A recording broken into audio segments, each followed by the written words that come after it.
Welcome, everybody, to the Journeymen Lounge podcast.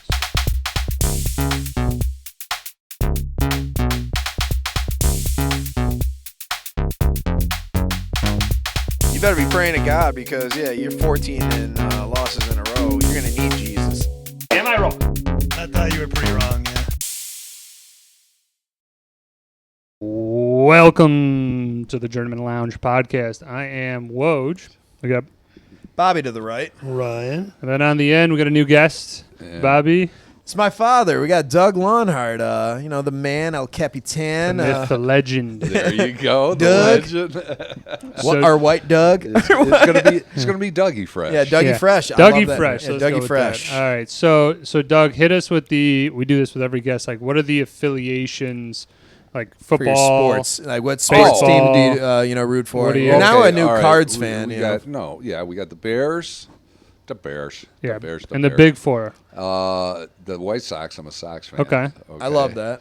But But you like the Cards. You're definitely. I'm a Cardinal fan for my wife, who makes me watch 162 games. Oh, wow. She's a A card. year. Yeah, It fanatic. is ridiculous. But the Cardinals, when I moved down there, 2011, They won, I think, with they won the Pujols, right? freaking World Series. Oh, sick. And I couldn't believe it, and I was cheering for the Rangers. I was Okay. cheering I for was the American Rangers, too. League Yeah. fan, and then I just saw the city go nuts, and it was incredible. It's not, dude. It's nothing like being in the city that is winning a championship. Everybody is just fucking on. I guarantee Another level. pregnancies 9 months from that date have to skyrocket. Sure. All right. So, what about hockey and then basketball? What are the last two? Hockey, the Blackhawks, of course. And Favorite basketball- Blackhawk, though? Basketball, I'm sorry. I'm Just not a not big pro basketball That's fine. thing.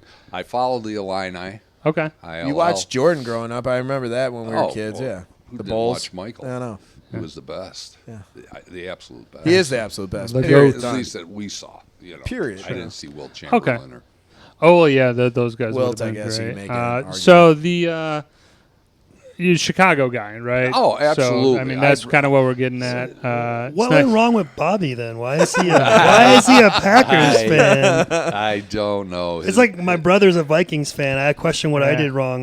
What'd you do, I man? don't know, man. So Vikings, those Bobby, White Queens. Was Was he a Yeah. big Randy Moss We fan are growing gonna up? He mop says the so. Vikings up Monday Night Yes. Football. Yeah, what happened with me, I guess. Yeah, my uncle was a big. It was his okay, uncle. that's the affiliation. Okay, how do you became an owner? Yeah. owner. I have that piece. Hey, hold on. You guys saw the tickets. I'm gonna bring you up there one of these days so we could go and check it out. Honestly, I think it'd be a fun time. It's I'll give Green Bay and Lambeau an iota of credit in that They know how to party. They know how to have a well, good the time. tailgating scene is like you got the Hall of Fame, or what do they call it? Title It's Town. awesome. Titletown, yeah. Well, And then you lead It's into awesome. a giant line of bars and stuff like that. I mean, it's a great fucking even the time parking up lot. there. We were there at 7, and the game was at 12:30. People already. Oh, it was all Grills set were up. already mid. It was they were the on their most second meal, amazing pretty much. tailgate. Yeah. I haven't gone to too many live football events. Okay. Besides a couple times down the Soldier Field. Yeah, But Old I Soldier, right Yeah, before. Old Soldier, and there's just not the room. But No, Green there's Bay, they just It's the whole town. Yeah. and they're so much fun. So much fun. I love Wisconsin because the people know how to drink. Yeah, they oh do. my God, Definitely they so. really know, and they're friendly. Oh, they're friendly. Yeah, they You don't know? care. And They it's Illinois playground. they were So- basically waiting us like, hey, do you want like a sausage? Here's a beer. It's like, Hey. okay. What are you drinking there? Okay, let's do it. So, in terms of, we want to get into the draft stuff first, but I want to go over Ryan's round because Ryan just hitting the links yet again. Yeah. Came in a little winded from the Russian. It's not even worth mentioning. It was the worst round I've had in Oh, 3 years. Oh no! Like, just an atrocious round. Really piss poor. What'd you shoot? I don't even want to say. You gotta don't say have it. You gotta don't say have it You now. got it. Give us a It range. was a 110. It was bad. Okay, so not the worst. I just shot a 94 a couple weeks ago. Yeah, and so like he's doing well. There you go. 97 I think, last week. And yeah, I went to Poplar today. Okay. And it didn't help that we got I had to wait like 20, 30 minutes. They were 'cause backed up There was on an it. event or something. So We'll have it backed up for was kinda- hours. Yeah, I was gonna say my wedding's there in a month. So I was a little you guys are annoyed part about of that. that, but I don't know. I was just so inconsistent. Some good shots, and then spraying it one way or spraying it the other. Your club I use pretty well though for the most part. The new one. So I gave him. I had an extra 56 that like I don't use. I have my 60 and my 52.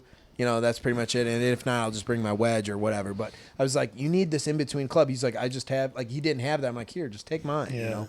So I'm glad. Where was your yardage? Where were you striking? Or was it kind of anything like approach 100 games? or inside? Pretty much. Just Did you feel confident though? Yeah, Good, it was yeah. pretty good. Except Good. when like a couple times I tried to do like a stupid like flop and I just was bad. I just didn't hit it far enough. No, like went like nowhere, like straight up and like That happens. So, it happens more often than I but care when to I used it admit. more of like a straight up pitch or like usual shot, it was pretty good. Perfect. So I had a mostly good experience. Terrible round, but That's okay. it was a nice day out. And, It was beautiful. It's one of those ones where you watch the game tape and then you burn it and you never watch it again. I was gonna say, man, a lot of summer left. Yeah. Good weather for You know golf. what's weird about so- this guy? At the moment, there's it could be October or end of September. He'll stop golfing just even if it's like 75 degrees out. That's why we have an issue. He's like, nope. Once it hits October, I'm not I think golfing. we should start calling him Have a calendar have a man. season of golf. That's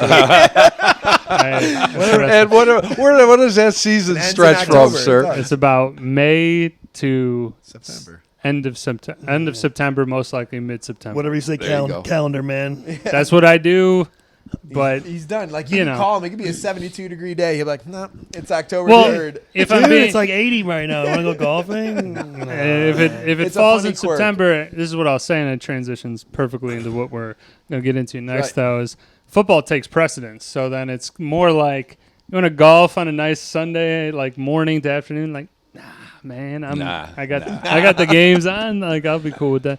So we've mentioned. Are we good on the golf? By the Yeah, way, we're good. Ryan, we're good. Yeah, You want to move on? Yeah. it was Yeah, not move worth on. We're trying to that be one. brief here. It was Yeah. terrible. Just to move We on. didn't get the Bobby shot by shot. Well, we will after I the made- bachelor I party. made some We'll- putts. Yeah. I had some good shots here and there. Again, it was just inconsistent and like I'll I kept say a lot of this. out of bounds. These guys right here and right here, they know how to these drive guys. it about 290, 300 when they want to. Like, these guys could just slam it out there. That's not in part of my game. I think if I fix up a few things, I could be. But these guys could put a monster drive out there. So it's fun golfing with them because, Scramble Oh, I golf. know. The It's scramble great. golf It's is great also to fun. watch somebody that can hit Just a ball piss on one, a yeah. long way. Yeah. Straight. It's fun. Mm-hmm. Yeah, absolutely. All right. So we've mentioned a couple times on the pod, though, that Yeah. you guys, Doug and Bobby, Co-owners. are in this league, and we went over a little bit because Bobby was talking about the league on the podcast. Now, me, his Bobby, take. well, me, Bobby, and Ryan are also now in a league together, so there's going to be some more content coming out like that. I'll throw it over to Doug here because you're on a team with somebody, and you got to make joint decisions. So, like, throughout the year, did you feel like it was still a good experience, even though I know you guys butted head on some of the who to pick here, who to play at this time? It's true. We did butt heads. That's mostly because I was just too over the top. Very passionate. I wasn't letting Bobby get his. Can we at least mention, though, that this league is a big money league? So, it's a there big is. one. You want to it's pay a not- little bit more attention. You want to pay a little bit of attention. Plus, it's all my good friends from college. Oh, nice. college, Okay. You What know, college? U of I? U of I. Okay, nice. ILL. Shout out. Yeah, Becky. No. My sister I went like there. that. I went to I Illinois State, like and he went them. to Illinois I was State. at Illinois State. Oh, But okay. We have, no we U have of I. ISU birds. Yeah, Redbirds. yeah, right? that's right. Yeah. All right. So anyhow, Yeah. good question. And now, we get along just fine with it, because we just say, okay, here's my thoughts, and then he lets me Sure. go nuts with my gotta have them for a couple weeks, and then he shuts me down. I could see, though, how that's important to be this is the guy I got to have. Now, if he ends up being shit for the year, you're kind of owning that and going, like, I went with this guy and he didn't go. Who wanted Zamir White, as I recall? Oh. Was that you, Bobby? Or? He wanted like I half will the Oakland take roster. Samir. I watched them a few times with my Raiders. He did look good at the end of the year. I understand. That's funny, though. Oh, man. But for what it's worth, we've been in the playoffs. What a I'd say dog. half the time, when I'm in about 6-7 years now ish with you guys. Yeah. I'd say we made the playoffs at least 3 or 4 times, or Right. 3 times. But we've also went down. We've never lost completely. We've never been the worst team, but we've struggled a few other years. What? too. How many other teams have dual co-owners, or is it all dual co-owners? No, Chooch does. Chooch, who just won He's it back-to-back 2 winner. years in a row, back-to-back. Chooch, I hope you watch us. And he's a fun dude. his High energy partner's stoner. Max, great guy. Max is the brains of the operation. So I Max love is you talking shit right now. a little bit. Un poquito.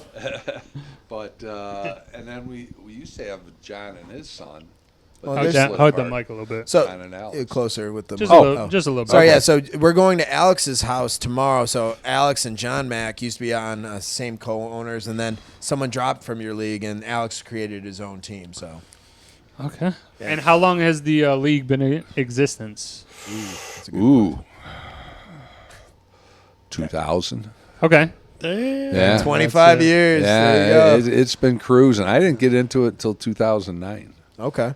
You know, That's and then awesome. won the initial year, and I said, "Oh, this shit's easy." and then Hold on, I've been getting pounded ever since. We're talking to the inaugural champ of the league. No, I joined up with. Oh, my when you buddy 9 first years later, won, but he okay, came when you into the first- league and won that year. Gotcha. I did Okay. that also. Came Isn't in, that won. great? And the big money league. Yeah, big money Before league you is were fun. in it. Yeah, before I was in it. But I also won when you were in it too. So. All right, calm it. Two-time calm it down. champ. We're gonna cut it. He's got We're a few gonna cut dubs. that. Yeah, he's We're got a few gonna cut that dubs. But yeah, okay. So draft strategy, though, in terms of this was where my mind went about like, you got two guys going, hey, we got let's say sixth overall pick. Yeah, who How do you guys decide? makes the decision? We have a Like, depth chart. So usually, Yeah. sorry, you could talk to that, but the first 5 rounds, we usually have a depth chart. Right. We just list the people we like. Yeah, sure. There and tiers. Yeah. Yeah. Yeah. It is tiers. It is because tiers. I got 1, 2, 3. Well, because you could go like, oh, do I want a receiver or a running back? I both this guy's here, this guy's here. I don't know. At least I do it like each tier for positions. I don't. I Oh have no, a- we do it like for the actual draft. Oh, you do it we like could have every like a second pick, receiver, first running back, a Oh, wow. depth chart in terms of that pick. Okay. Okay. Yeah. So, is there a general consensus you got like on your first, but like on your first pick as opposed to an 8th round pick where maybe you guys are like, yeah, I don't care. We already got 3 guys that I needed to, or is it? No, by the 8th round, Huh. I'm off chasing beer, and he's Hey. he's just Hey. making the I'm trying to picks. pick up some Let me ads. tell you, the 8th round's important. No, man. no. I'd say we go a little. I deeper. know, I but think that's it's what I around, mean. like, We have so much fun. It's I'm ridiculous. just saying around 9 or 10. Yeah, Doug's checking. We're so trash. Ranks, I mean, I guess I'm kind of asking like, is the first round easy because you guys are like, this is the consensus? Yeah. Yeah. Okay, gotcha. And you have the which pick this year? 6th. No, I just threw that as First. an example. First. Oh, So, so what's? Yeah, well, no, we're I not don't- gonna share. Can we at this. least analyze it? Why not? Who cares? We're But picking it tomorrow. I mean, I want to pick first. your brain, but like, All right. don't just flat out go like, "Yo, we're taking this." Well, guy, I'm you picking know? at 12, so I don't have a chance of the guys. I'm picking it at first. 12th and 1. So maybe 2 wow, weeks. 12 Yeah. too. and- But, yeah, go ahead. no, I was gonna say. So I We're all getting the a all the guys that Cincinnati are wide receiver. all the guys that are going to be Yeah. at 1. I'm not gonna have a chance. All at, right, so so we can, at 1, I mean, what do your brains think about pick of the litter? I mean, my strategy. All right, I'll Let's give you go an through it, idea yeah. of being a partnership. Sure. All right, with it. I had a hard on for King Henry. King Henry. I like it. He's a good guy. Love him, and Sure. he's running out of time for his Oh. chance at the big prize. And it took 2 weeks before I said, "Oh shit!" I started looking at numbers and everything. I go, "It's got to be Jamar. It's got to be." And I'm in And agreement. he agrees with it. It's You know- just he puts up those points. The points definitely are there. He has Burrow coming back, so it's a very in the conversation thing. I'm just gonna. My opinion is always for fantasy is like running back first, consistent points. I'm not hating the Henry, but like I do want to pose like is it to you guys Saquon or Chase, or is Chase unanimous? No, I initially had Saquon. I was like, hey, it could be Saquon or bust. Or I was thinking possibly of getting Detroit running back Gibbs at 1. At 1? at 1, possible. No, Okay. possible. Okay, but- go ahead. No, but I was talking about that. I was like, dude, like I love Henry, but I was like, we got to go Saquon. If we're gonna go running back, I'd prefer to grab Saquon. Right, but right. we started to analyze, and he's like, you know what? I'm thinking Chase, and I'm like, I'm not opposed to that because Right. why not have a power wide receiver right out of the gate? You don't even have to think about. I mean, a guy that can score 3 touchdowns Well, a game you is hope pretty so. fucking good. And hold on, Cincinnati's defense hasn't gotten better, so they are going to be playing from behind. Exactly. Oh, you're right. They're in a yeah. contract dispute with the best defensive defensive end in the league. I just which is ridiculous. I unfortunately had the second pick last year and had the same thinking with Tyreek Hill and did not work out for me. Yeah, Tyreek Hill hurt him last year. I think it hurt a lot of people, though. Sure. Exactly. Hurt me. Because Tyreek, I watched him play, and it's like, you can't cover this guy. No. Yeah, he was unguardable. You can't cover him. I mean, he needs a quarterback. A lot of it is Tua's to hurt. Be able to Poor Tua, consistently dude. throw. I can't believe he's coming back to the league. Well, I mean, dude, it's football, man. I saw just real quick on that point. I saw there was a study of NFL veterans that like their regret percentage or whatever, like however many people express regret about playing in the NFL, it was like 22% or something like that, 27. Like, really? That's that high in that. And maybe I didn't explain that stat very well, but like 80-something% of NFL veterans do not regret playing in the NFL. I'm like, that's it right there. That's why Tua's coming back. Yeah. He wants to play. It's the fucking. Yep. It's the big time. Yep.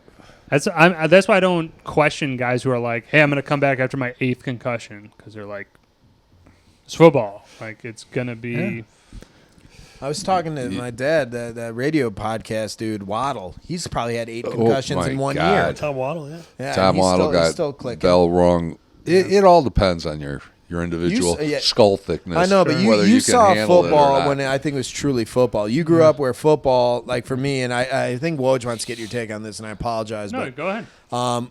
What are your thoughts on maybe football that you were growing up, and then how do you view football now? What are your thoughts on, hey, what were you exposed to growing up, and, what did you like about it, and then what are your thoughts about how the NFL is operating now? Okay, as far as the NFL, and playing football back then. When he went to Niles. You said you had the forearm shivers, you had the clothesline, you could do this stuff. You could just maul people. And quarterbacks got it. And it was fine. It was just a lot more violent. Mm-hmm. And then watching the professionals, my hero is Dick Butkus. Yeah.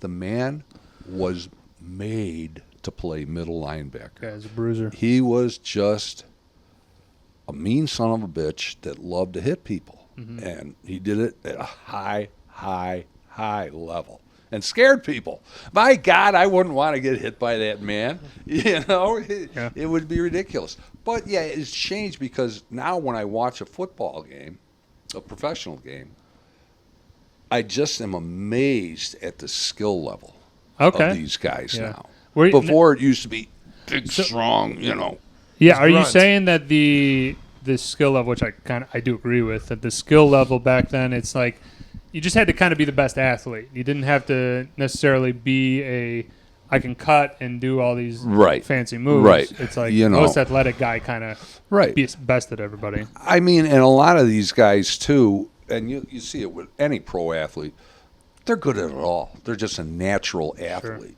Sure. It's all what you're cut out to do. Mm-hmm. Are you cut out to be a basketball player? Are you long and lanky and, quick? Or, football or baseball, But now these guys they're trained since they're 5 years old. Yeah. And I think that's a little bit nuts. I know it's a little bit nuts. But that's where it's gone. I think it definitely produces, though, at least it produces those high tier athletes. I mean, I know soccer isn't a huge topic on the podcast, but I mean that's where those things start, as they go, okay, you started 6 years old with the lower tier of this club, right? And then eventually by 18, you've played 12 years through the ranks and do all this shit, and they're giant superstars.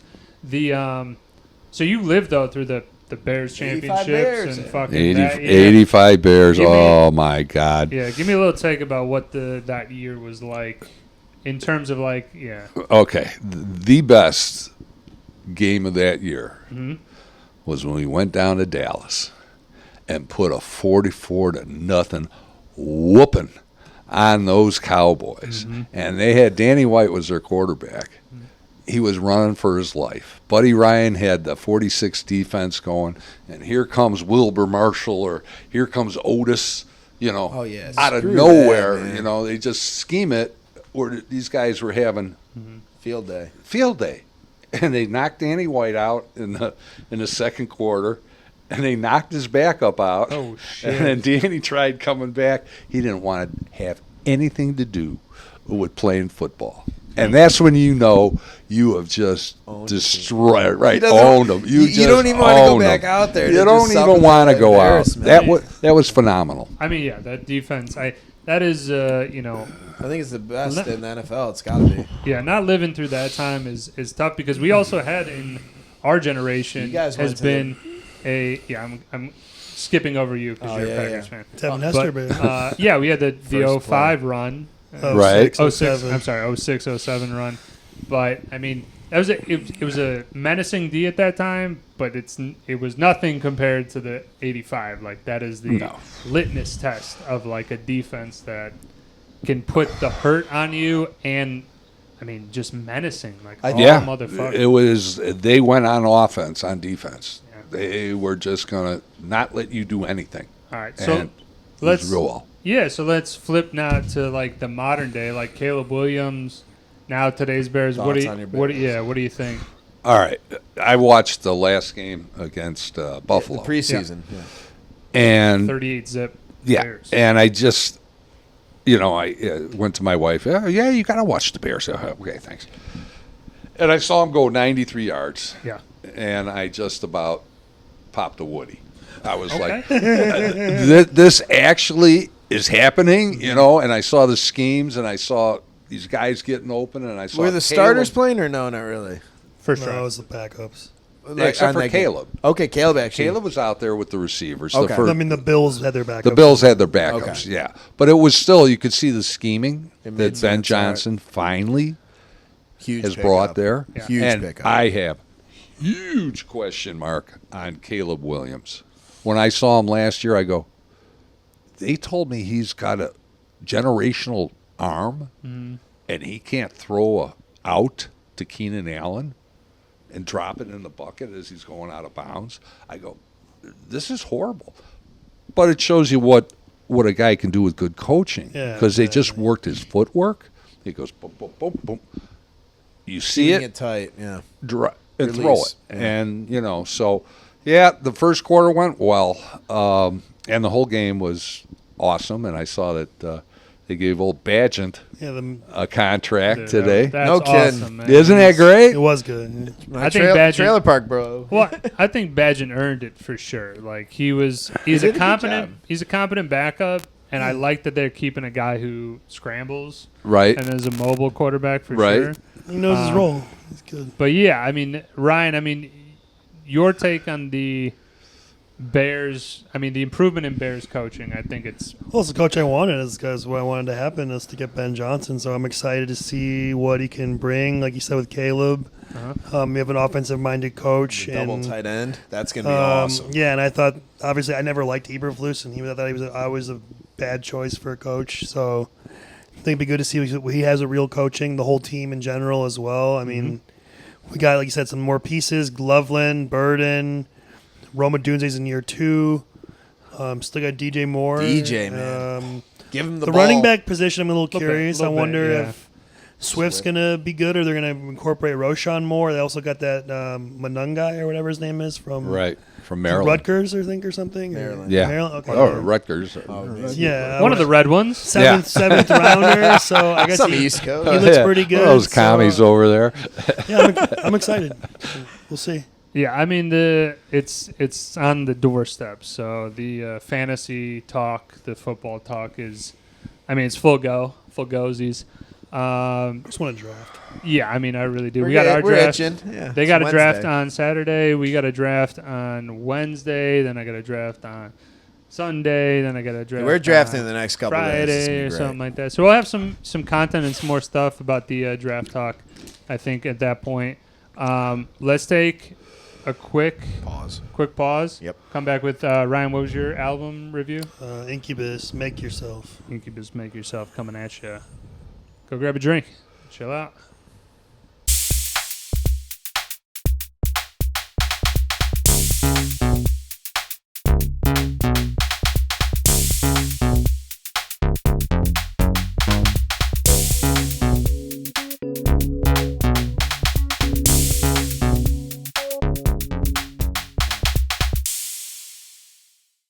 Yeah, sorry to cut You know, you. your dad kind of looks like from far away. Who's that? Hans from Mighty Ducks, the guy who's like Yeah. Gordon Bombay's Oh yeah, a little bit. German or Dutch or whatever. Yeah, the guy who's working at the shop. Fly together. It's like, Gordon, you were always good enough to play in the league. Yeah, Doing the Ducks fly together. sure. Yep. Okay, sorry. I'll bring us in, and then you can. And bring welcome us up back for to German Talk. I'm your host, that. Franz. Welcome in. We are back. Guten Tag, guten Tag. Guten Tag. We are back. The Journeymen Lounge podcast is having fun over here. Okay, Ryan. Are you okay? Did you I'm cough just speaking up a lung? German, dude. I don't know. It Okay. just sounds like either about to sneeze or something. Okay, it's an interesting take on the German language. I think it's beautiful. It's romantic even, but Hey, quit being a wise ass. That's my people. so okay. It's my people too. You make it funny. I'm German too. You're more Polish. We did down, things to I'm Poland. down the middle, buddy. I'm right down the middle, baby. All right. But I wanted to bring us in. We were just fucking around with that, but I wanted to bring us That in was good. because I thought this is what happened. So Jeremy's kid had wanted to do a draft and wanted to do Love fantasy it. football. So we got a Love- family league going together. Excellent. And Jeremy set up the league with a time just to be like, hey, let's get everybody in the league. Draft is at whatever, 8:30 or, whatever the shit. Which league is this for? This is my nephew's family league. Oh. So, like, his immediate family? Who's in it? It's You in immediate family. Yeah, so me, Aaron, Jeremy, my dad, my Aaron mom. is fantasy football? Aaron is doing fantasy football, yeah. I'm shocked. I think Jeremy's wife's sister-in-law, a couple other people. So it's like you're never going to pick all Bears players? Well, this is what is it's still up in the air. We don't know if he's going to be really into it. I think the spirits will break around week 4 when his favorite player gets his leg snapped in half, and Oh, you know. I hope You not. going cutthroat in the league, Woj? Come in Well, hot. I mean, He will. the fantasy devil in me wants to fucking You be got it. like Sorry, I would be that uncle. I'd be like, no, you're trying not to getting make win. trades with my nephew. Like, all right, give me. You know what? Lamar Jackson isn't even that good. There's got to be like a no. And I'll give you there's gotta be Plexico like a Burris. It'll be fine. trade embargo on your nephew, knowing No, Trade we're not. I embargo. think we're gonna let him decide what is the or feel. a league vote on the trade. But Right. I think no, I don't think anybody's that cutthroat. But I don't think anybody is going to Take it too really serious. do that. And then also he could be just wanting to do the draft and then it's like whatever the fuck, I don't care. But Jeremy set up this league, got everybody in it, and then he set the draft for today. And it was just like, hey, Woj. and he was like, Did he? okay. Well, it's It was his different. brother, so It it, was stays different. in Yeah, the you did family. it actually the week after. It was different. You were late on it. See what I got to fucking deal with it over here? It's bullshit. This- I am the commissioner. I wanted to drive it to wait a whole fucking week. That sucked. It seems like you don't have your league in You shut your control. mouth. Yeah, make sure you okay. got the thing set at the right time You better for this year. You better cut it. Cut I'll it put my out. hat in the ring. Don't worry if he's not failing his duties. Okay. So I don't know how this turned into bullshit against me. Still but waiting on the draft order. Also, Fuck you so- guys. I know, right? What All is right, this, 3 penis amateur wine hour? stuff will be coming out. Bring it's for you. So Opportunity calling. all right, so he set it for today, and he set it as a placeholder because he was going to change it. In an hour left before the draft, it drafts the team. Like it doesn't. You can't stop it. Can't shut it down. Can't shut it down. It's like fucking self-destruct button. It's basically. alive. So he set it for this, and my team, I was like, this is what he did. He fucking set that. It didn't change it. And so now my draft consists of Bo Nix, C.D. Lamb, Garrett Wilson, Jonty, Kamara, Kittle, Pickens, McPherson, Genty. Baltimore D. I mean, I think the computer did better than whatever he was probably going to I think it's just a draft where I look at it and I'm like, I feel nothing for So this. does this stand? You're right. No, he's gonna do another one now. But I'm I just feel like, nothing. I it get does. it. It does not stand with me. It's like No. I missed This the will whole not the stand. whole best part. I missed the drafting and I want this guy versus. So You like, miss that feeling. I just know. couldn't believe it. I looked at my team and I was like, oh god damn. I just know. can't wait to draft. It's the best. I think so. I I think hope this I upset Sunday one of you guys. That's all. Like by picking Okay. someone, you're like, we "God will damn." do the draft. Bring it on. The draft, some videos and content for that shit for sure. But let's get into the album review. This was Ryan's pick, Mr. I got one ear in. Yeah, I'm locked in. Mr. Hollywood right now. Agent on the go, circa 2000. Sorry, All Gold's right. office. Lloyd. Anyway, no. Yeah. So I chose Incubus. Their album "Make Yourself," which Hell yeah. was their like kind of breakout album in a sense. It really was. It's their yeah. third studio album. They had a couple before that, and they kind of tweaked their sound a little bit. If you listen to the other two, you can tell they went a little more, I guess, mainstream or a little, but in a good way, I think. Mm-hmm. So it was released October 26, 1999, and the three singles off of it were charting singles were "Pardon Me," "Stellar," and "Drive." And of course, "Drive" was like their, I think it's like their biggest song to date, or if Yeah, not, Yeah, one it's sure. of them. definitely It could probably be. top three. Yeah, put them on the map, I would say. Mm-hmm. So yeah, I'll just go through the tracks listing, and then we'll give our. First of all, I guess what's your thoughts on this album? If you guys have any experience with it, I know we did the one The after other this one. Incubus, yeah. I'm sorry. The other Incubus. Yes, the next album. Which Bobby, what was your pick? Incubus what? it was mine actually. Oh, the- it was yours? It says Morning 20. View. Morning View. which Sorry. we Which did that was one, awesome, which is too. fucking awesome. So yeah, what do you guys thought? Just I've pick- been an Incubus fan since I think I listened to it at my cousin's house one time when I was young. So when I say young, like probably like 6th grade or like 7th grade, like into that. But I was like, dude, jam! Like whoever this is, I'm on it. So I've been a fan for a long time, and I've seen them live a handful of times too. It was always a pleasure. Yeah, I've been same thing. Fan of Incubus just ever since they came out. It was a beautiful time to listen to this type of shit. Like when you're, however you had it, whether it was a CD on the radio, like anything Incubus. Granted, on the radio you get just more of the commercial plays, but anytime any of their song is on, like it is definitely something to. I'm gonna hit a radio pause real quick. Yeah, sure. We'll take a quick 2-second cut. Now game on. All right, come Editing. on. Editing. Magic. There you go. Label. Yeah, I'm just again, Incubus is the shit. I mean, give me some more of that. Right. Yeah, for me, I definitely heard them growing up. Drive, I definitely was probably the first thing I heard Sure. from them. It used to be at one time like my favorite song in general. Okay. Like I think it's Good hard to man. have a favorite song, but like I remember having to fill that out like for like some school stuff. Like, what's your favorite song? I would put that a lot. They of always ask times. those questions. Yeah, and it's Favorite like, food. now it's like hard to like, what was your favorite song? There's so many songs. Sure. It depends on what mood I'm in. But yeah, Sounds like a chick thing to say, but all right. well, I mean, there's so many genres and bands and different styles of music. I Like, know, there's I a get lot. you. It's hard to compare. Like, how do you compare? You're right. like, No, that's a fair. like I was just Linkin just made me Park to laugh. like the Beatles or something or Sure. whatever. I don't know, whatever. You're like, right. They I get it. So yeah, as far as track listing goes, track 1 is Privilege, 2 is Nowhere Fast, 3 is Consequence, 4 is The Warmth, 5 When It Comes, 6 Stellar, 7 Make Yourself, 8 Drive, 9 Clean, 10 Battlestar Scratch Lactica, 11 I Miss You, 12 Pardon Me, and 13 Out From Under.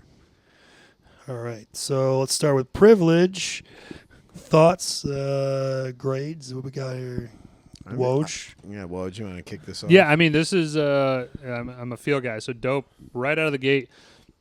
It gets you accustomed to Incubus's sound, because I will say, Ryan, I know you hate this, but like the repetitive nature in this is like actually a good thing, where they just are so good at what they do that like any song on this album, I was like, it's Incubus. Like it's definitely in the feel and the. They created range their of own it. kind of. I think a lot of music has repetitive things. It's just like, supposed to, do you right. like it or not? Is the question. Right. Like, I mean, like, is it?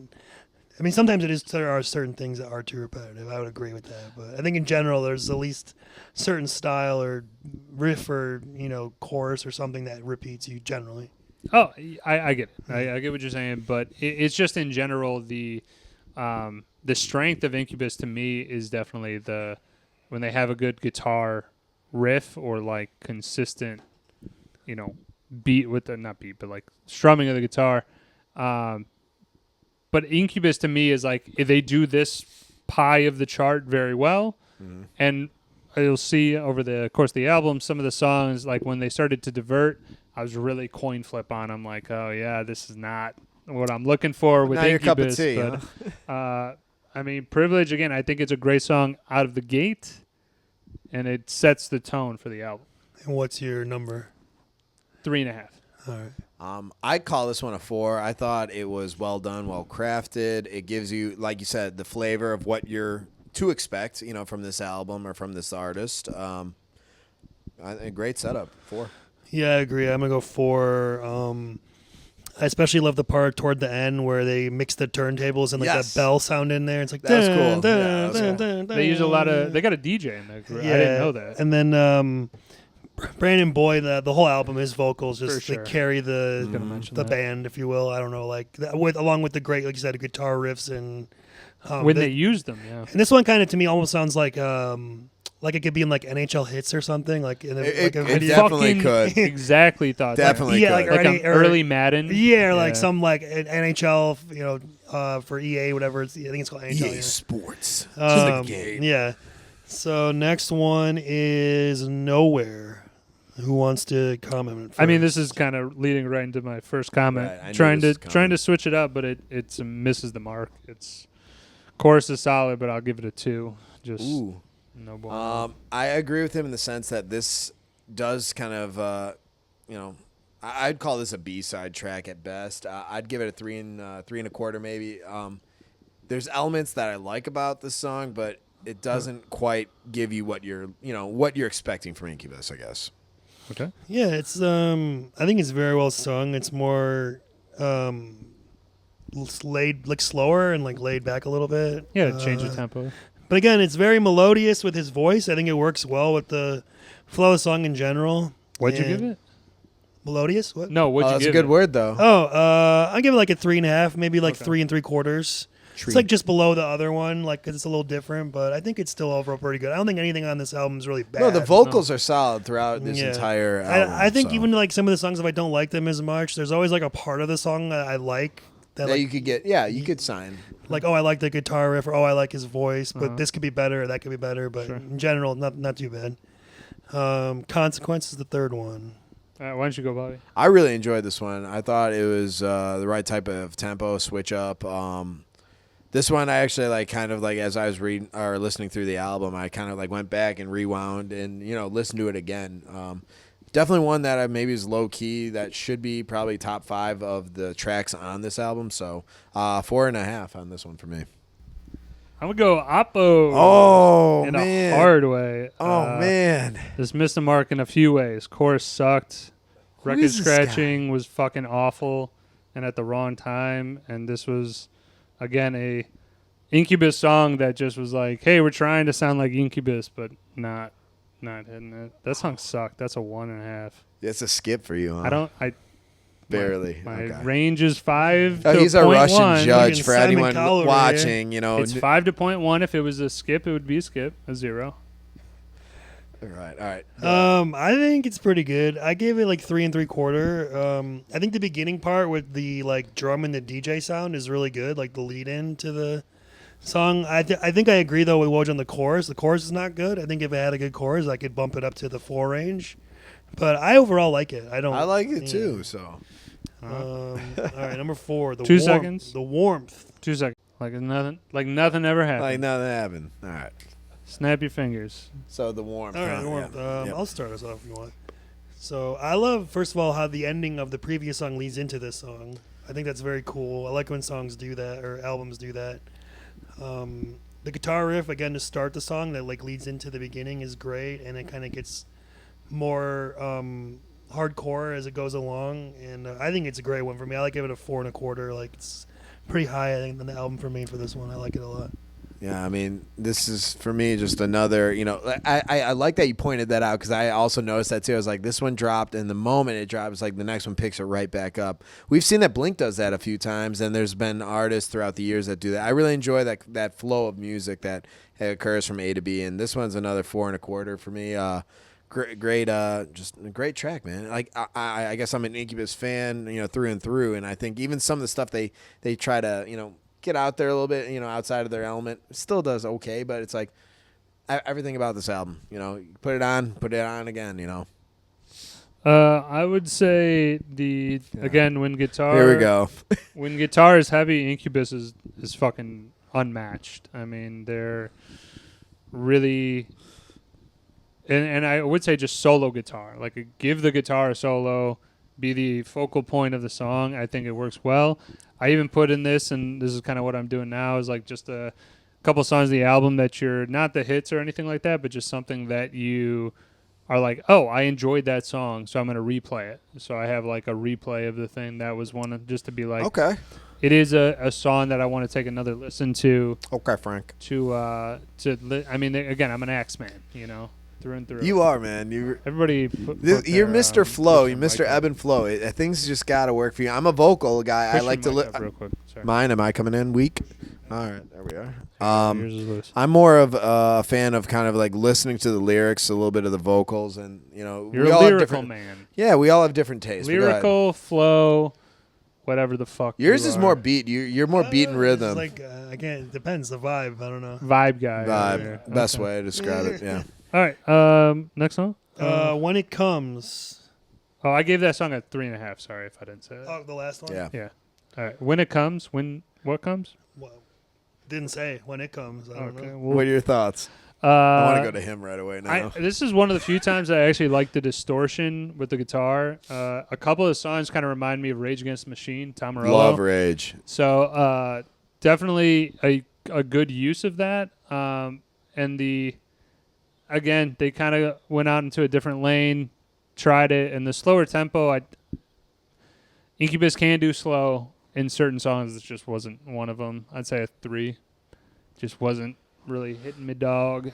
I like that you picked up on that for the intro and just kind of getting this thing going. I don't think it's one of their better tracks on this album. I put it just shy of maybe 3.5, 3 3/4. There's a lot I like about this, but at the same time, it doesn't quite deliver on the sound that are the tracks to come. They actually back-loaded this one heavy. We've seen other albums that they front-load. I think they back-load the shit out of this one. Okay. Ryan? Yeah, I would agree with you, Woj, on the grade of a 3. I think there are parts that are good. Like when he's singing before the chorus, he has like a little like static, grammatic, and that. He has like a little No, it's cool. like staccato or whatever you want to call it. I don't know. Okay. That was cool, but overall, the song could be improvement. So I gave it a 3. It's like it's decent, but it could be better. Sure. 6, stellar. I'll start it off. Yeah. I just got the feeling that it was a mix of very popular songs, either within the last 10 years or maybe around that time. If I was actually prepared, I would have known what songs I was referencing there. But it just kind of seemed like, again, it was like a amalgamation of like all these songs that are like, hey, they're kind of popular at the time. We'll kind of flow into this and then flow into that.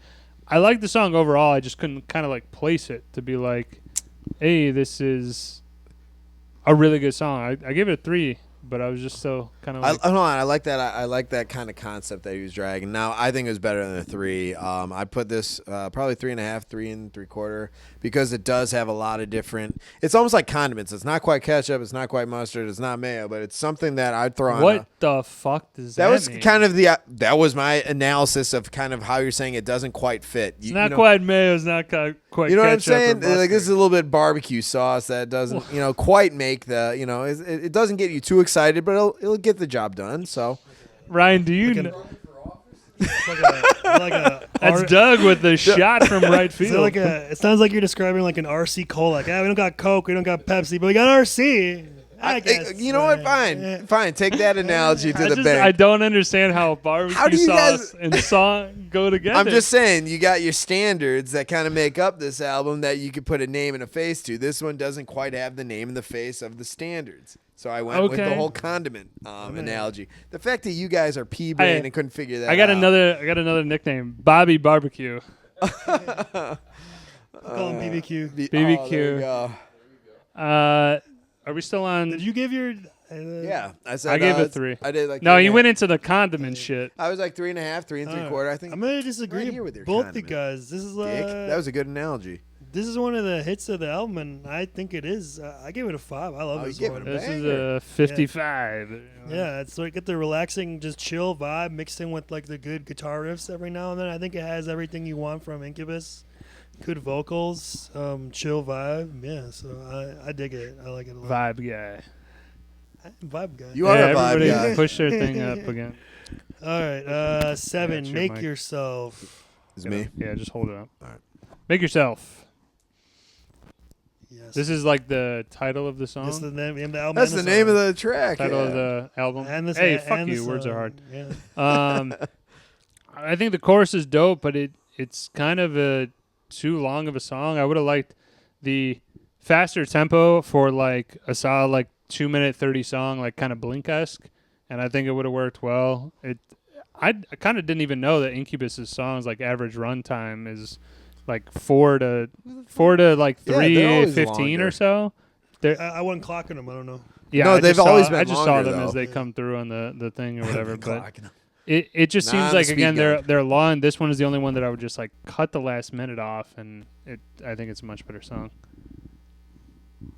Okay, so What's now the- you guys talk. So now Well, you. you didn't give a grade. I didn't hear a number. Oh, I thought I said it in the 2. beginning.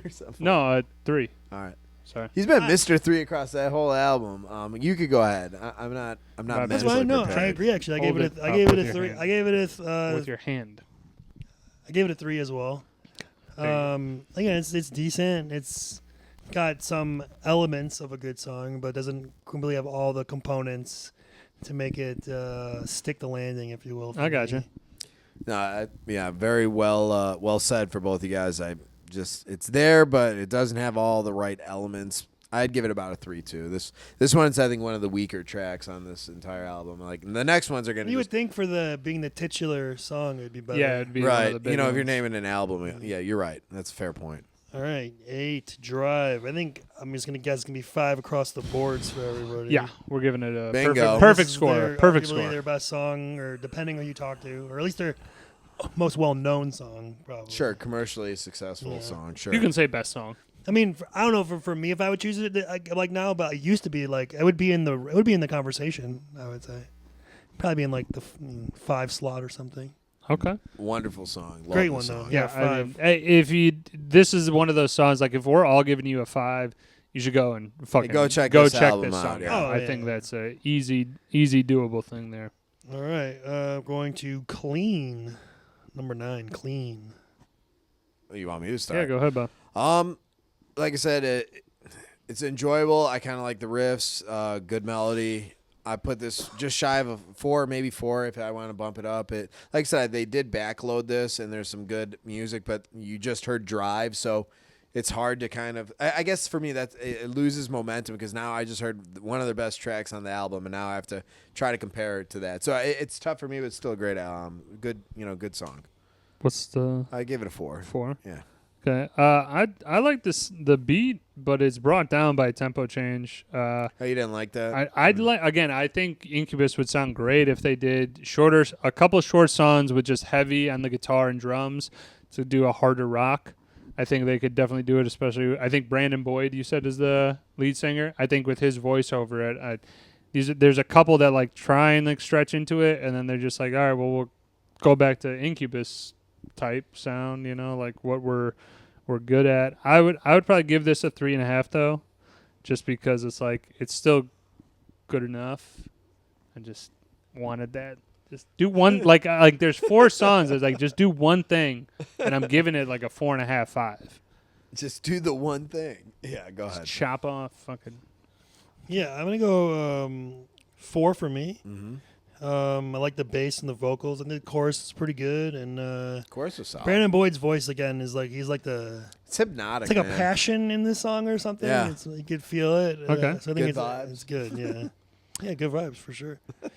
Then we got 10 Battlestar Scratchalactica. I It's the fucking love this instrumental. one, man. I really do. I love the instrumental. I think that they do a great job at putting something that's totally different. Fun way of, I put this at 4.5. Fun way of just kind of really diversifying themselves a little bit. Yeah, I mean, I love that they called it an instrumental right away, so you don't fucking guess like some of these goddamn songs.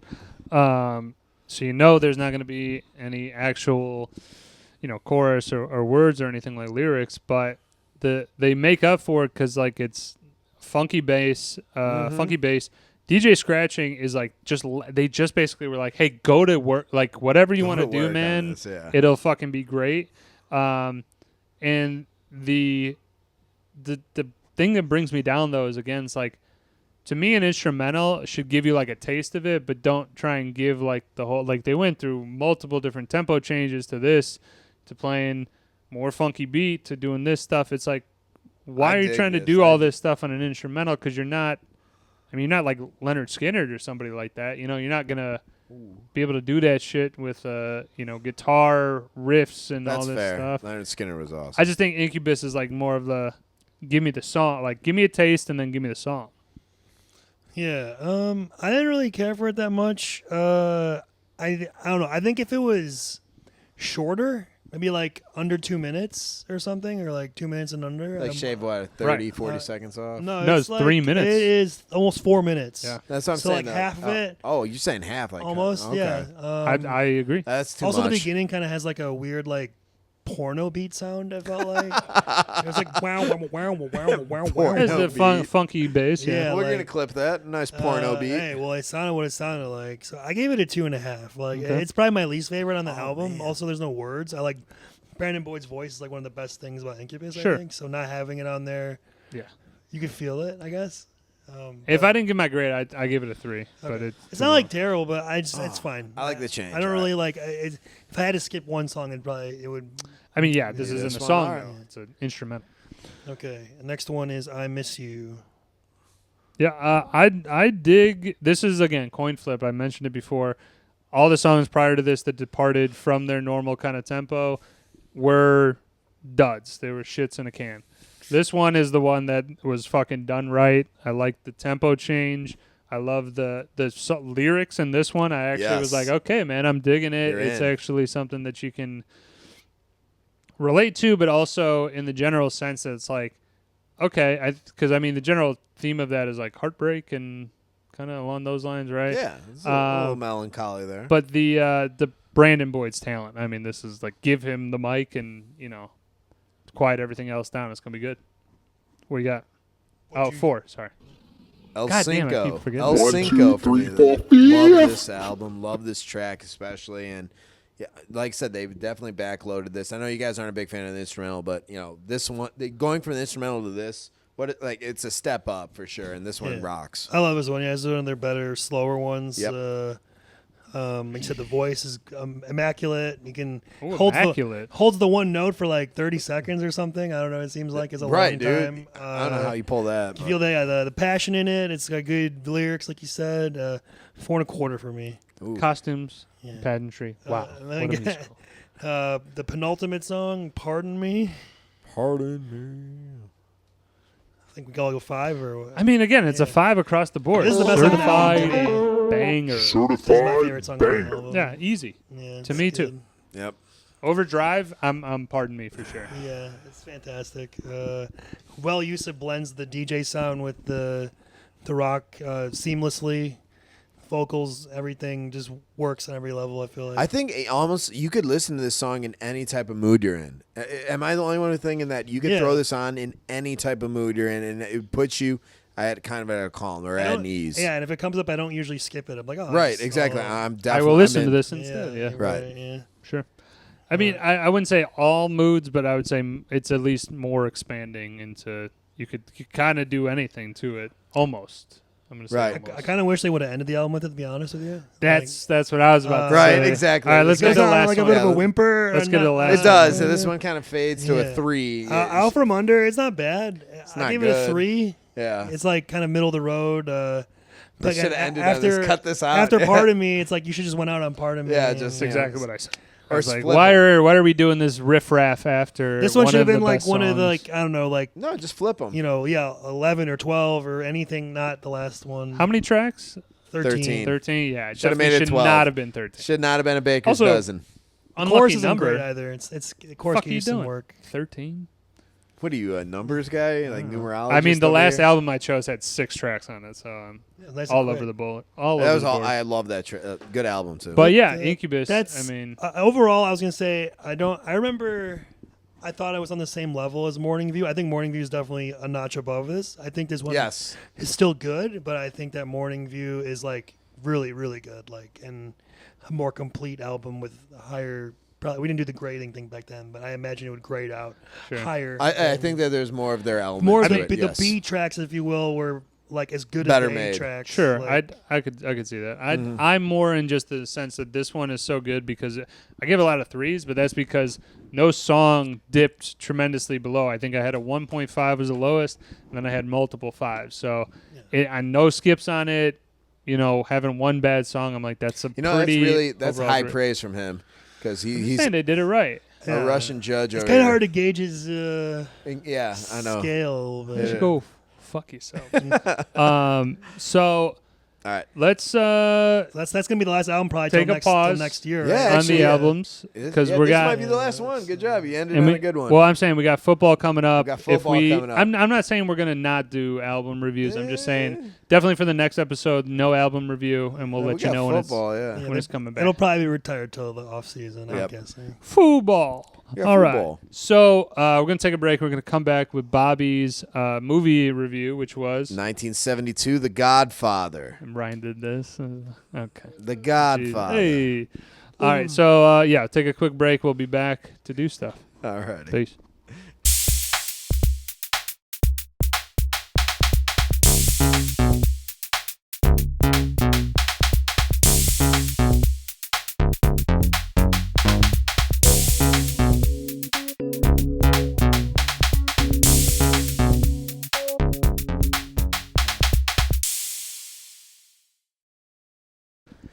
Get it going. All right, welcome back, Journeymen Lounge podcast listeners. This is kind of our third segment. We have the guest. We've gone through a little intro. We Doug's did our back. album review. We got Doug back, and this is actually really, I think, relevant to our movie review here because this is 1972. I think got to be in the top 25 or 50 movies you should watch before you kick the bucket.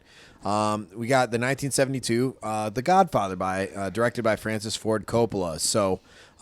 Dad, you were what, 16 when this came out? Yeah, probably a sophomore in high school. Okay. Yeah. So was this a movie that you guys had like planned to go see, or was it just a happenstance of like, oh shit, this is playing? They just came out with it, and movies were big back then, and who doesn't like a good mob movie? Yeah, true. It was, so it was a no-brainer. I mean, I kind of would argue that this is like a huge step. I'm not saying this is like the step into mob movies and that fascination was, with though, it. man. I think is a huge step though. It does a lot for the subsequent movies that come after it. That Oh. everybody's trying to emulate that to be. Oh, I absolutely agree. Yeah. I mean, the cast and just the costuming and all the money Everything? that they Okay, spent. yeah. It was top notch, Yeah. and it was just so well done. So I'm going to do a little bit of some of the movie details, some facts, and then I'm going to bring everyone in kind of, and you already talked to it about their exposure experience to this movie, but we'll get back to them in just a moment. I want to get a few movie details in real Movie quick. facts. Movie facts. This, Fun like I facts. said, directed by Francis Ford Coppola. This went on to win 3 Academy Awards: Best Picture, Best Actor with Marlon Brando, and Best Adapted Screenplay. And this is from a 1969 novel of the same name, written by Mario Puzo, I think. it is. Puzo. Gross earnings $250 million. Now this is in 1972. 136 million between U.S. and Canada on a budget of around $7 million. That's pretty good. This was released on March 15th in 1972, which I found very just interesting because it's the Ides of March. I think of Caesar, and you think of Godfather, you think of, turbulent times. So it was really just chilling in the sense of them, releasing it on this date. And filming locations were in New York City and Sicily with a few pickup shots in California. So they did film on set for the Sicily scene, or in New York. So I really don't know enjoyed any that. place in the United States that looks like Sicily and No, summer, you right? couldn't- you couldn't fake that. Yeah. All right, so Doug, we got your take on kind of your exposure to it, and I want to get their take to this because it's like I said, 1972. Start with Ryan. What is your exposure to this movie? Well, you guys know I'd never seen the whole movie till And yesterday. that blows my mind because you love Goodfellas. It blows my Yeah, mind. Goodfellas is my favorite movie, and a big Goodfellas guy. But The Godfather. Look at your shirt. Billy Bats. I had always seen parts of it, like on TV, but never The full shebang. Full thing. I mean, it is a long movie, I guess, that kind of contributes to it. I suppose, like every time, if I was gonna watch it, I didn't want to start in the middle, and then I wanted to go from the beginning to give it its just due or whatever, because it's one of the more iconic movies. Can I ask why you didn't see it before? I know you mentioned the hours, but It's like a knowing the lore around it, though. Because, I don't know, like, a lot of times when you watch a movie like that and it has all this hype and I guess like stuff that going into it, like everybody loves it, so you kind of maybe feel a little pressure. Like, So you- do you look kind of like, oh, like a lot of times I watch movies like that, I end up not liking them because it Okay. didn't live up to it. Like, for example, I didn't really care for Apocalypse Now that much. I thought it was fine. But like that's another Coppola movie, a big deal. Yeah. Yes. I think again it looks amazing, but I will say, Visually, it was incredible. with this Bobby, I enjoyed it a lot actually, quite a bit. So first time you Yay. enjoyed it. I don't think it's obviously I don't think it's as good as Goodfellas to me, but I will say, Goodfellas and things that come after, Sopranos and things, borrowed a lot from it. Oh, absolutely. So they did. clearly, it paved the way, and it still holds up to me. It looked fantastic the way it was shot. Fantastic writing and acting, and just like it was great seeing like basically Al Pacino's breakout role. Yes. Before he's Al Pacino, and Yeah. just how well he just fit in, and like his character's transformation from point A to point Z, whatever, to throughout the whole movie, where he's in the beginning just like a guy from the army, doesn't want kind of everything to do with the family as much, but then circumstances dictate he kind of becomes more involved, and He's gonna by the end of do the it, synopsis. I'm just saying, by the end of Yeah, it, no, I what he get it. becomes is like, oh shit, that's pretty sick.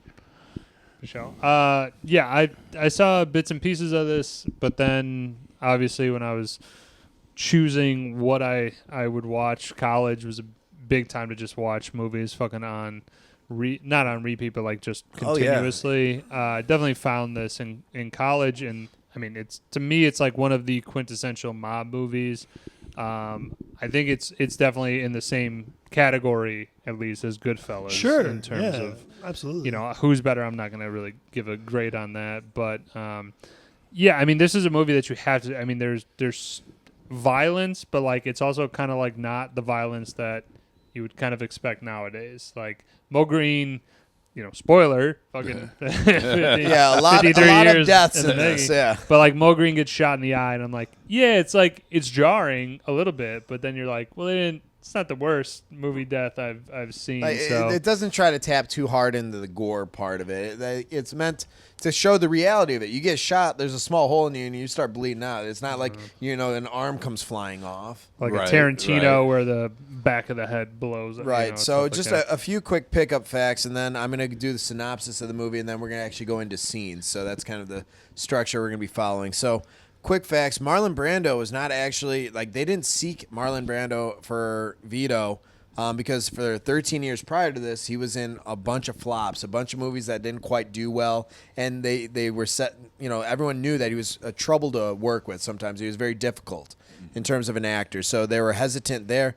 And 2 weeks into filming, they were considering of letting go Al Pacino. They didn't feel like he was bringing a lot to his role. They felt he was very vanilla in that sense. But when they started to film and they showed the screening of him transitioning to the Michael, Don Corleone, it changed their minds right away because they saw someone timid, a little bit soft-spoken, coming back as a World War II vet, into just kind of listening to his dad and kind of just, hesitantly like walking into the steps, but man, he 180s it. So I'm gonna go in right to the synopsis. This is about the 5 families. We have a mob. This is right around post World War II era. Yeah, do you know what year it actually Wasn't it supposed like to take place? 1950 or So late 40s? What started was 40. I think it was 45. I know Michael was in Sicily in 52. I think I was believe. gonna say I thought it ended in like around the 1950s. So it was about a decade. This whole movie, I think, encompasses roughly a decade from 1945 to roughly mid 50s. Okay. Okay. So synopsis of.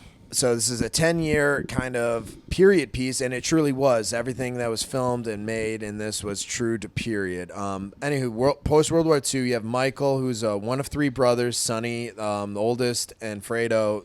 Fredo's the oldest. Fredo's the oldest, sorry. Sonny, more James of Caan, the yeah. brash, the muscle, the bronze of the family, and Fredo just kind of not all there. Fredo's a you know. dumbass. Isn't That's Sonny what you also need like to know. adopted or something? No, you're thinking of the consigliere. What's his name? Tom Hagen. Tom Hagen. He was Tom Hagen is an adopted son of the son. family. Oh, of the I thought family. Sonny was as well. There was a line where he says that. No, Fredo, Sonny, and Michael were Okay. all sons of Don Corleone, Vito Corleone. Really? Okay. So, anywho, it basically turns into a situation where drugs are introduced to the mob and mafia, and this is like early introduction of this. They have contacts over there in Turkey, and they're trying to set up, shop basically on the East Coast in New York. And the Turk, who's kind of orchestrating this, reaches out to Don Corleone because he has the political connections. He has, police in his pocket. He has all the type of connections that would make it that would allow him to kind of move freely to open up this market.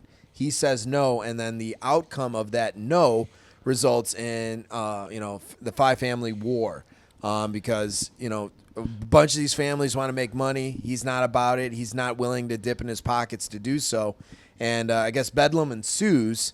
But there's a lot of different interests throughout this movie, whether it's in the casino in Vegas, whether it's different types of, being a bookie and other, Sure. Let me add some additional context, though.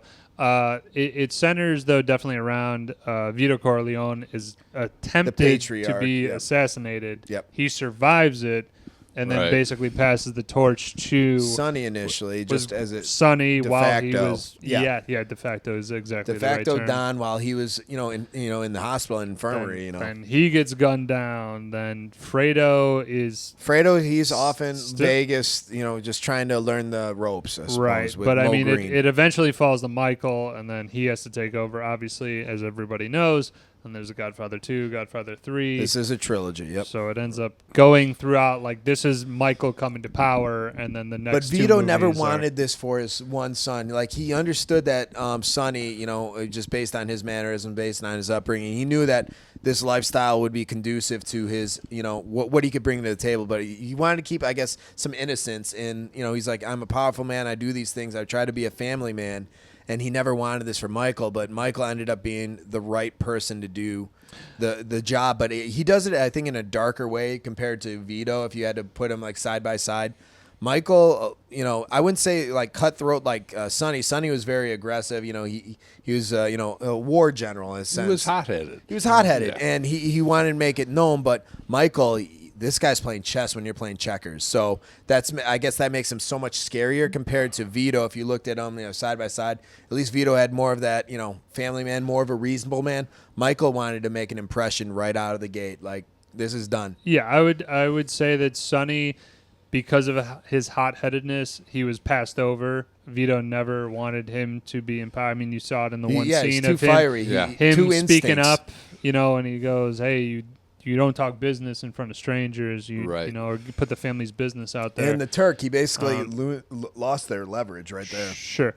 And then also the Michael is cold and callous. That's the best way to describe him, where he's like, I'm going to look you in the eye and say everything's all good while I'm having people plotting to kill Right, you. that was such a cool scene, the Yeah. baptism. And that leads us to our next section. Yeah, let's do it. Let's talk about scenes. Doug, some of your favorite scenes in this. One of my favorites was with the funeral director after Sonny got gunned down. Yes. So And this is, just Carlos set him the up. Yeah. acting part by Marlon Brando. Marlon Brando. The pain in his face. It as looks he's real. looking at his it was totally real. Sure. It's like, I can't show his mother Yeah, him look how they like miss. this. You know, he was just totally broken up. Yes. You know, my boy. So there's Look so what they many did to my good boy. ones too. I mean, Yeah. I think that's a really low key, I guess, scene in the whole enigma of this movie. But Right. I think it was very powerful to his acting because you're right, dude. My heart broke for him because you saw it just wretched. You know, seeing his son like that, just full of bullet holes. I mean, Marlon Brando is obviously he's the Godfather, but again, he's acting, I think, is always like he's revered as such a great actor. I mean, this is like his pied de resistance. Right. This This is it. this is his crowning achievement, as you mentioned, like a lot of flops before then, but comes back with this, and then obviously ran, I think, off with the rest of the. Ryan, what about a Career. scene that you enjoyed? Well, I knew some of these were coming. Again, that's another thing too. This kind of movie is so iconic in pop culture that it shows up in many other Yeah, all things. over the A lot place. of people Right. pay homage to it. like I mean, seen it too. you know, even like Modern Family, they do it. Yeah. Phil had an episode where he was Don't like, you the ever ask me Godfather. about my business? Right, yeah. So I'll just start with one of the iconic ones. Horse head in the bed. Horse Two head. horse head in the bed. That was awesome. I want to add to that. I did not realize because I hadn't seen this in a This little is, bit. it's one of my fun facts. But But go ahead, you got it. the amount of the horse, he was like, "This is a $600,000 horse," and he chops that horse's head off, puts it in his bed. I'm like, that guy just fucking lost $600,000. And this is- yeah, 940 this is 1950s. Yeah. How did they get the horse in there without him waking up? That's crazy. He's a deep sleeper. Yeah. Well, they also have hitmen that know what they're doing. So I mean, it's a horse head. I know, but you have to man. lift That's the a big- covers up. What if he likes it All right, tucked in? pickiness. that piggy nets, but Um, that was actually a true horse's head in the bed That- with him, that's and that amazing. actually blew the actor's mind. And he actually had like They some killed a PTSD. horse? They had a dead horse's head in there. They had like the prop head when they were staging it, but when they actually filmed it, it was a real horse's head, and that reaction you saw was his real reaction. we'll Yeah, see about that. it was. That would. I freak don't me know out. enough, but that doesn't sound right. It is true. That's one of my interesting facts. I will go with like one of the first scenes. The FBI is checking out everybody's car, writing down license Dicks, plates right? in Yeah. the Yeah. At Yeah. the courtyard at the Yeah. wedding, and then Sonny comes over and breaks his fucking camera, and then just a boss movie. Here's fucking $40. Get the fuck out of He here. drops some Get the cash fuck and out walks of away. I was like Sonny banging the broad in the bathroom before the meeting. Yeah. Yeah. Well, Yeah. he's married with a kid, right? Right, Yeah. right. In 1 minute. Yeah, 1 minute.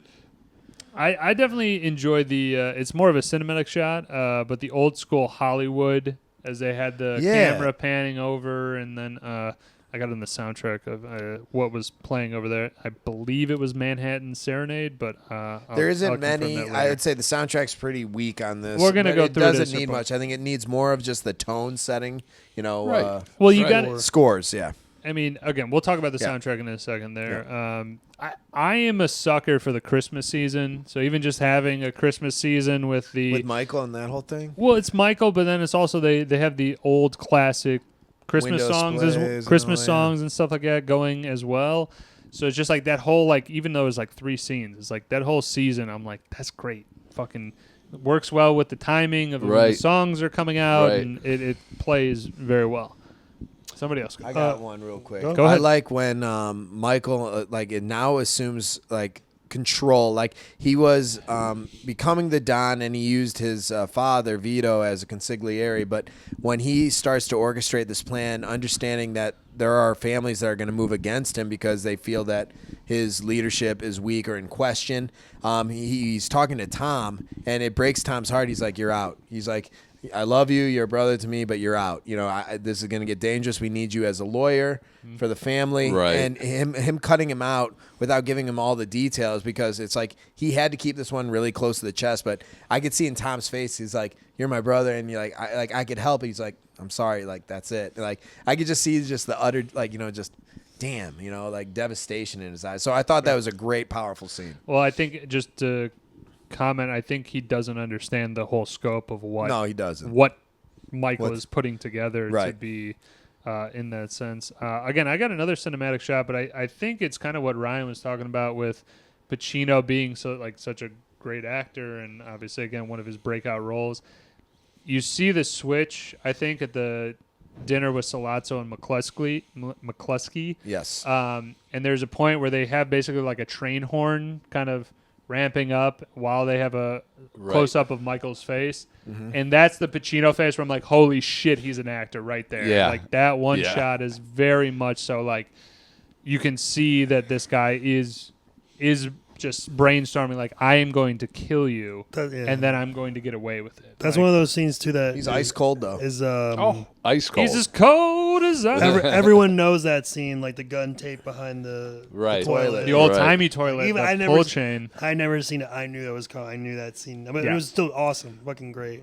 And like you were saying, Woj, with the elevated train coming, he waits until that's coming, and then all of a sudden stands up, cool as a cucumber, just boom. You know what I was kind of surprised Drops it at and is walks. how much the people around, even though it's a loud bang and I get it, but it's like 1949. That's not a thing where somebody gets shot. So like they were kind of like standing there. I think it was perfect. I think it's exactly how The natural reaction. The first shot might not scatter them, but the second one, they're probably Yeah, they're like realizing like, oh shit, this is happening. And also Michael just one in that head each, and then I think he shoots McCluskey twice. Yeah, that because he tuned him up at the hospital earlier. He got both of them in the face though. That's a win. Sick. That's a dub. That's a definite W. Sorry, go ahead. Yeah, well, like you said, everything that Clemenza told him about it too. There's Mikey. Yeah, the whole You got training this. thing. He's he trained him to do you it. drop it to your side, you look down, and walk Just out. drop yeah. it and walk Don't out. run. Don't run. Yeah, don't run. run. Don't create. And it was like perfect because who the hell is going to be looking? They're going to be diving under Right. tables. They're not going to be checking, but he said be quick, but don't be. Right. Everything about it was smooth. I loved it. Yeah. I just have a question in general. This is not only Godfather. There's Sopranos, a bunch of mafia things. Yeah. Why do they shoot him and they leave the gun? Because those are burners. But your fingerprints are on the gun. But they have tape and other Okay. stuff. There's ways of making it. if you're wearing gloves, I could see it. I'm just the technology at that time is a 1950s. in it wasn't In Sopranos, I will say they use a lot more gloves. They use a lot more dumping of the gun. When you have a glove, I get it. But also, like, why not just like drop in a sewer grate or something? Or I think toss You don't it want in- to have a think gun they on don't- you in case a cop maybe think that's- grabs you. Either way, I think the technology there, you're pretty confident that you're like they're not going to trace my fingerprints. It's a burner. No, I understand that. It's just the more the fingerprint DNA evidence. Well, I think thing. you're also like if it's 1950s, if it's baby. a one and done, I don't think you're not really getting caught. If you Right, do a string of murders, then you probably have your prints all Right. over, and they're like, hey, this looks like the same thing. Yeah, same MO or same. Good tangent though, but we're gonna get back Yeah. on track here. Scenes I do like this, and we were talking about older movies kind of off the podcast though. The like kind of it's older like exposition of how they tell like a lot of time has passed. Newspaper headlines and then cut Yes, scenes. I to like something that. Kind of Good overlapping. transition scenes. Yeah. I really enjoy that piece because again it gives a lot of exposition into like what has happened in the aftermath of this murder. Right. It Then starts you a pick war. then you pick Michael back up in Italy. I think about a year later, something like that, 8 months. So I like that they just kind of fast forwarded the story to understand like if you put all that stuff in, I think it could have been good, but then it would have been like 8-hour movie, so you can't show every single fucking thing. No, but the scenes in Sicily were awesome. Love that for Just- cinematography. you It's talk just about, incredible. different Beautiful. ideas and just getting the feel and the vibration of Absolutely. where this crime and where this this family. He's We're bunkering family, down. Back to his roots. this is- yeah. Well, I think it also gives you the notification that, hey, this is where that shit originated, the mafia and all this stuff. This is how they do that And shit. he was in Italy in the war too, so this was this is like no new scoops for him at all. So. I'm just saying, I think you're showing the audience Right, that no, like, right. hey, they have a mafia there too, and Right. they're fucking This even is what more originated so. it. Yeah. Like- One more scene that I at least want to bring up, and we'll get into some table reads in a moment, was this is post, Sonny dying, where he has a meeting with all the families. He's at the dinner table, and he's just speaking to everyone. He's and you could tell the who's the main antagonist. Whoops, lost that one.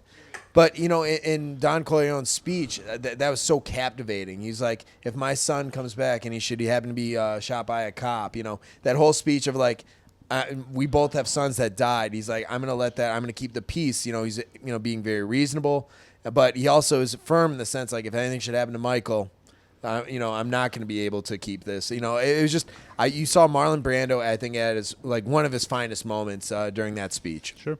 Yeah. Ryan, Yeah, what that you was got? good. Any other scenes? Just rattle some off. Yeah, Here. rattle. Yeah. Rattle them off. Yeah, definitely. They're Luca all- Brasi is stabbed with a knife in the hand and strangled to death from behind. That was Can I rough. also just jump in? All murders in this I was are gonna keep like, going, yeah. Sorry, go Uh, ahead. Just name them off. Name them all. Don Corleone gunned down in the street. It's unknown if he survives. There's 14 murders. I don't know, Clemenza and some other guy, or I think the guy driven by the guy named is Paulie, I think, and then Just say Clemenza pulls over Pauliato, to yeah. take a piss by the, Yep. the whatever the Leave guy, the gun. Take the and then, cannolis. and then he shoots him in the back of the head in the car. Yeah, the guy was laying down in the back the whole time. I loved it. You got Mo Green through the eye. Yeah, well, I was going to say, that's not a violent scene, but the whole when Michael visits him at the hospital and they have him move rooms, then he pretends with Loved the other it. guy to be like Just put your hand in your muscle Security, or whatever, right, basically. right. And the cop shows up when he punches him in the face. That's a classic scene. I would definitely say. Yeah. Sonny beats Carlo's ass in the street after Yes, finding out. finally. Beat Yeah. his sister. Her sister. That's great. He's beating his wife. Kinda, Touch my yeah. sister again, I'll kill you. The car, He beats him something He beats fierce, him too. great. car bomb intended for Michael that blows up his first wife in, Yeah. in Italy. Yes. Apollonia. Apollonia, yep. She was hot. Carlo and Talia Shire, I'm sorry, I don't know her name, the sister, have a Connie, fight. yeah. Have a fight in the apartment where she's furious. She's throwing plates everywhere. Yeah. And Now clean that he gets Yeah. the belt. It kind of reminded me of Goodfellas a little bit. Like Yeah. I was like Karen and Henry a little bit. And then of course Sonny gunned down in the toll booth, killed in the toll booth. That was rough, man. They Swiss cheesed him. You mentioned the Mo Green meeting. I like that one little scene of Vito warning Michael how the other families will try and assassinate him. Yeah, and then whoever it's sets up the meeting. It's exactly what happens Yes. with Tessio later Yep. on, and Yep. he knows it's coming. Abe Vigoda. And then, of course, the whole baptism thing where he sets Right. the wheels in motion and all the murders happen before the meeting can take place, like on the low or whatever. And then, of course, finally, Yeah. Michael surprising Carlo at the house and revealing he knows he set up Sonny to die, Right. and Like, he's don't gonna question spare my his. intelligence. He'll spare his life, but he has to leave town. But then obviously he strangles him, he garrots him in the back. Yeah, it was and then that's beautiful. Piano wires. that's in. my favorite shot. Is the cameras Kicking on the through. hood, and his feet go through the windshield, and it's like kicking the camera, and it was really cool. I like that. It was a great scene. And then his sister, Right. you killed my husband. She just goes Yeah. nuts. He's like, calm her down. Yeah. In The the one- other room. The only other murder I would mention is killing a Barzini. I believe Barzini is gunned down in the. By the fake police officer. Yeah, so it's outside. He in the stops revolving the door. revolving door. Oh, that's not Barzini on that one. That is one of the other family. Hold on. Yeah, I didn't specifically mention we all go, the murders, but revolving I door. mentioned the baptism. That's one of the baptisms. That's Cuneo or Cuneo. Carmine Cuneo. Yeah. So Barzini's done by Barzini- the cop. The cop, yeah. Okay. Yeah. The driver. I still like that. Yeah. Yeah, the driver, his muscle, and him right in the back, too.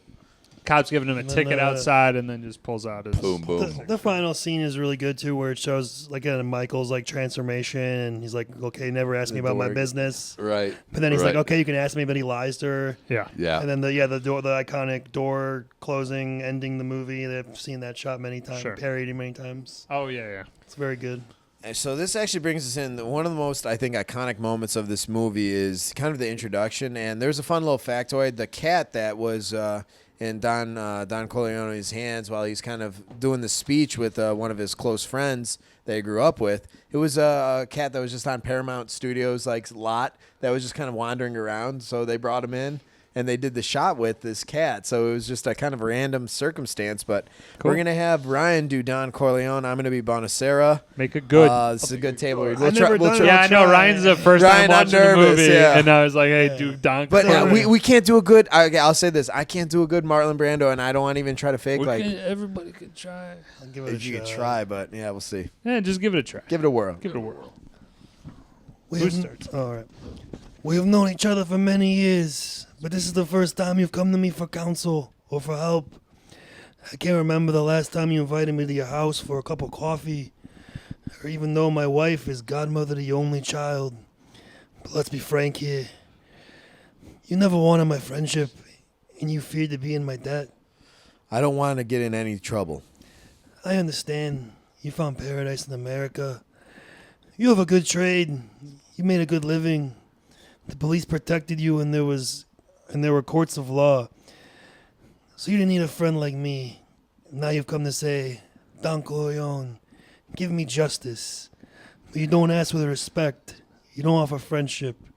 You don't even think to call me Godfather.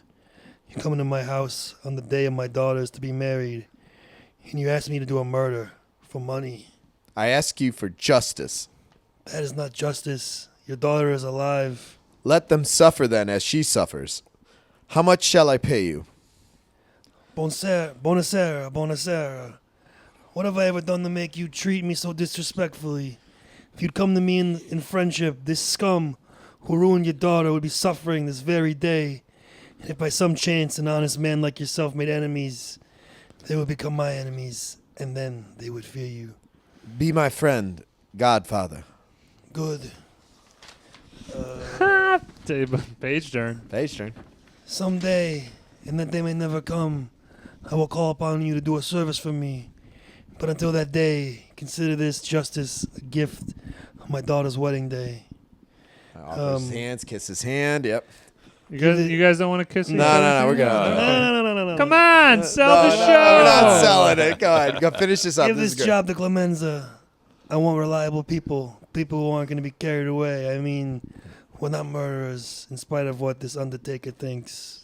So, yeah, that was a great, dude, incredible. Give me some Yeah, love. it's That was, alright. I loved it. I thought he You did a great captured job. You know That's what? a It tough just reminded voice. me of another great scene, the Thanks. beginning there at the Yeah. wedding when everybody was coming in. I love you the know, festiveness to talk of to it. the I like the Godfather. uplift of the movie, how it starts, and you have a guy like Johnny Fontaine, who was supposed to be, Frank. The wedding scene was about almost a half hour. I timed it. It was like 27 minutes almost. Yeah, I enjoyed it though. I enjoyed the kind of they're easing you into this movie to give you an idea of some of the main characters. I like Right. the fanfare of how, like, that's probably how a That was- it millionaire was. wedding would have Oh, been back in absolutely. 1948, It's definitely one of the more 1950. iconic wedding scenes, probably. you Yeah, know. it's up there for sure.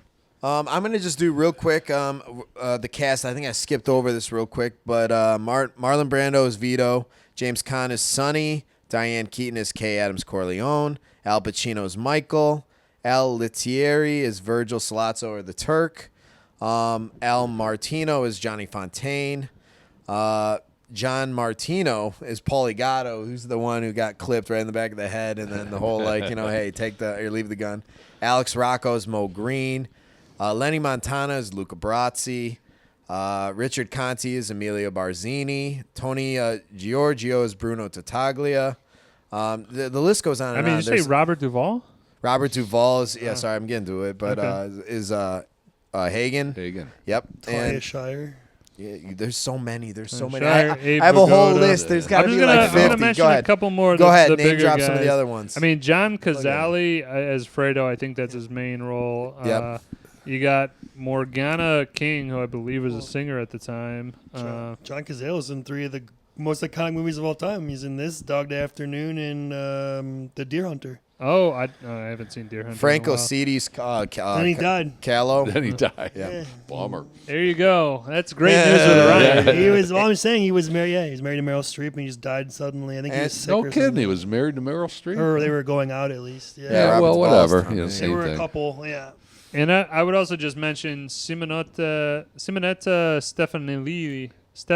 Yeah, it's Apollina. Is Yeah. like that's to me That's that's it. her main role. That's her Okay. biggest- Simonetta Stefanini. Yeah, if I'm Okay, gonna go okay. like That's Apollina. Yeah. Yeah. Super. that is Yeah. her only role that I could think of. So actually, a little fun fact we're doing Gianna Russo, who's Carlo Rizzi, as well as Luca Brasi. Those were actually douchebag. they were Sorry, go they ahead. were actually connected. Those guys were actually part of a Yeah. family. There so, you go. Okay. There was actually some real, I guess, real folks as part of this production I cast. mean, so do we have any other that guys? we can- I have the one. Go ahead, The guy who plays Mo Green. Yeah. Alex Um, Brucco. Yeah, Alex Rocco. He is the voice actor. A lot of things. He did the Really? voice for Roger Myers Jr. in The Simpsons. He's the Get outta owner here. of the Itchy and Scratchy That's Get him. out of here. That's a it. fun connection. And Incredible. he's also in That Thing You Do. He's the owner of the record label. So, fun fact. That's cool. That's a Good great fun fact. I like And fun actually, facts. you guys, you mentioned, Sopranos. Tony Sirico is uncredited extra in this. Tony Sirico? Sirico. He's in Oh, the he's second in the second one. Okay. Oh, I was going to say. I looked it up. It I might is have missed definitely that in then. the second one. It's all good. I'll just kind of mention like Abe Oh. Vigoda. Yes. Is- Tessio. He's that guy for sure. But you know what I know him from? Fucking Good Burger, dude. He's in Good Burger. Yeah, he's one of like the older workers in Good Burger. Oh, that's I was wild. going to say he's John Travolta's dad and Look Who's Talking. yeah. I'm just saying, not a super popular one. But, Where's that- the little baby? that would be that guy. I'm good. Also, he's been. I think he was like 80 years old for like his whole life. He looks pretty. Yeah. He's always looked like he's Abe's always smoked for looked that 20 old. years. Even in this, he was younger. He's got to be what, like in like early 40s? yeah, in his maybe? early Yeah. 70s. He looks like And he it. looks like he's 70. So Yep. he looked pretty good when he was older, I guess. Then, so that's good. Looked know what? the same age for 40 years. Okay.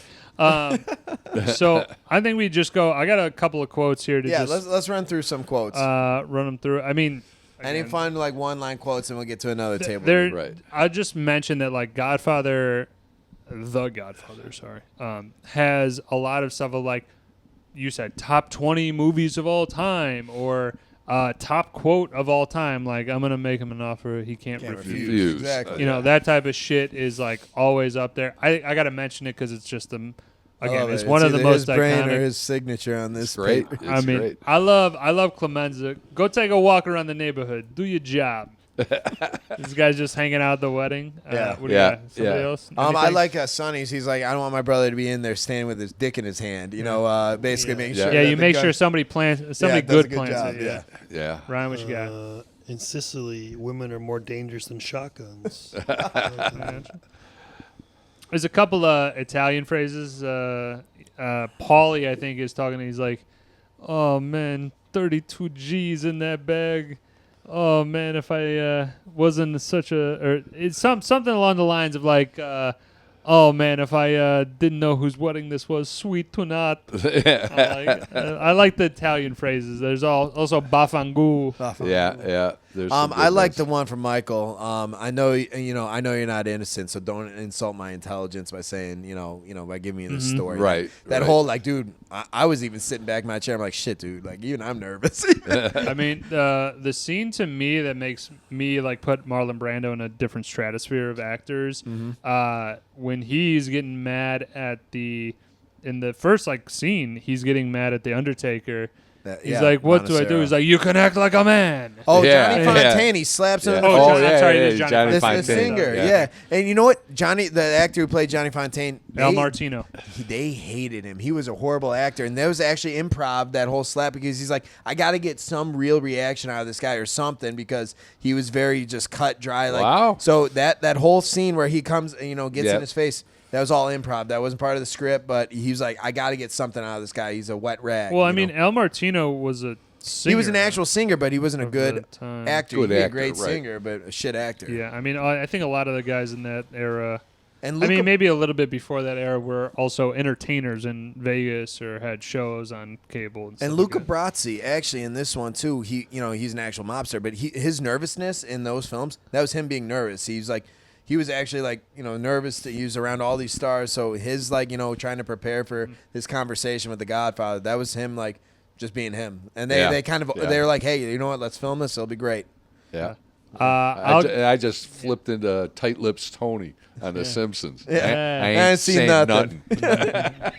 Johnny Thilips. I like. I don't remember who says it. I think it's Clemenza. To who was the other guy that Clemenza was on the same level of? Tessio. Tessio. Yeah, they're both captains. Maybe it was to Hagen to somebody else, but he Okay. just says, "You look terrible." Like I just love that. Just like you look awful, dude. And you should know that. I got Don Corleone. Your brain going soft. Never tell anyone outside of the family what you're thinking again.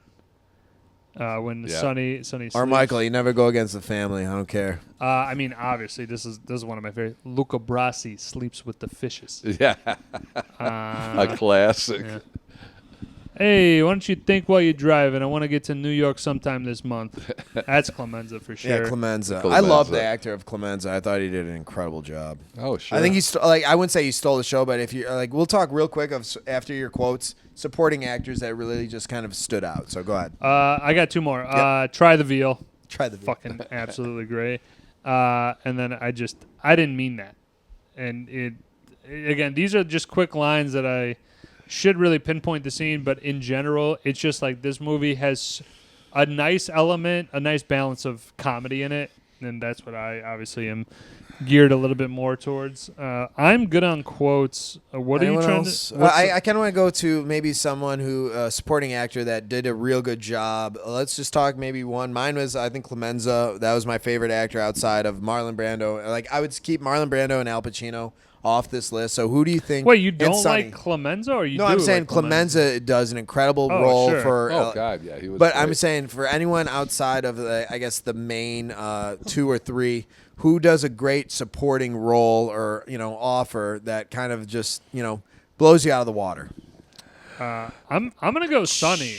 Yeah, James Caan. I'm a Sonny guy for sure. I think this is one again, maybe not a breakout role, but definitely one he's Kinda, known for sure.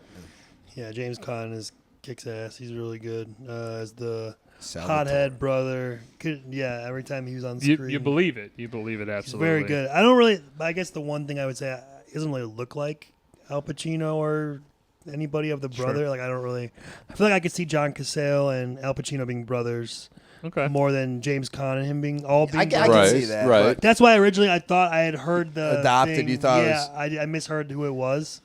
So I'm like, Yeah, it oh, was Robert like he Duvall's lived in the character, neighborhood and he adopted him. I'm surprised you guys didn't say Robert Duvall because I thought his. Oh, he's Robert Tom Duvall is my Hagen. number Yeah, two. he was second. Tom Hagen yeah. was right there. I thought Talia Shire was really good too. It was kind of Connie. Yeah, Connie with She's her good. blow up scene at the You know, end. I kept Yeah. thinking that she was what's her face from Rocky. Adrian. Yeah. a little bit, yeah. You can't win. Yeah. Yeah. She looks just like her. She does, yeah. Copy paste. You Yeah, mentioned. go. I think the other person I think that adds a lot of flair to this, and they're going to get to a table read is I think Mo Green. His character, guy's I great. thought was instrumental to kind of that. You needed that attitude, that like fuck you type of like Right. feel You in need a somebody character. to, hey, Because you're if you were shit. timid or something like that, you wouldn't be a good Mo Green. And I loved the presence he brought to that, that conversation with Michael and Fredo. So Alex Rocco.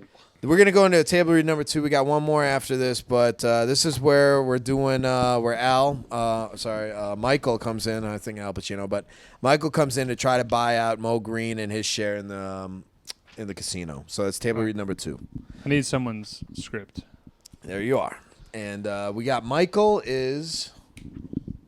Yeah, Doug is doing Michael. And I'm Mo Green. You're Mo Green, and then you're Fredo. Anybody? You're Fredo? Yep. I'm afraid. Yeah, Ryan looks Fredo. No, I'm just kidding. I'm kidding. Oh no! Come on, man. I'm kidding. Yeah. Okay. Shot.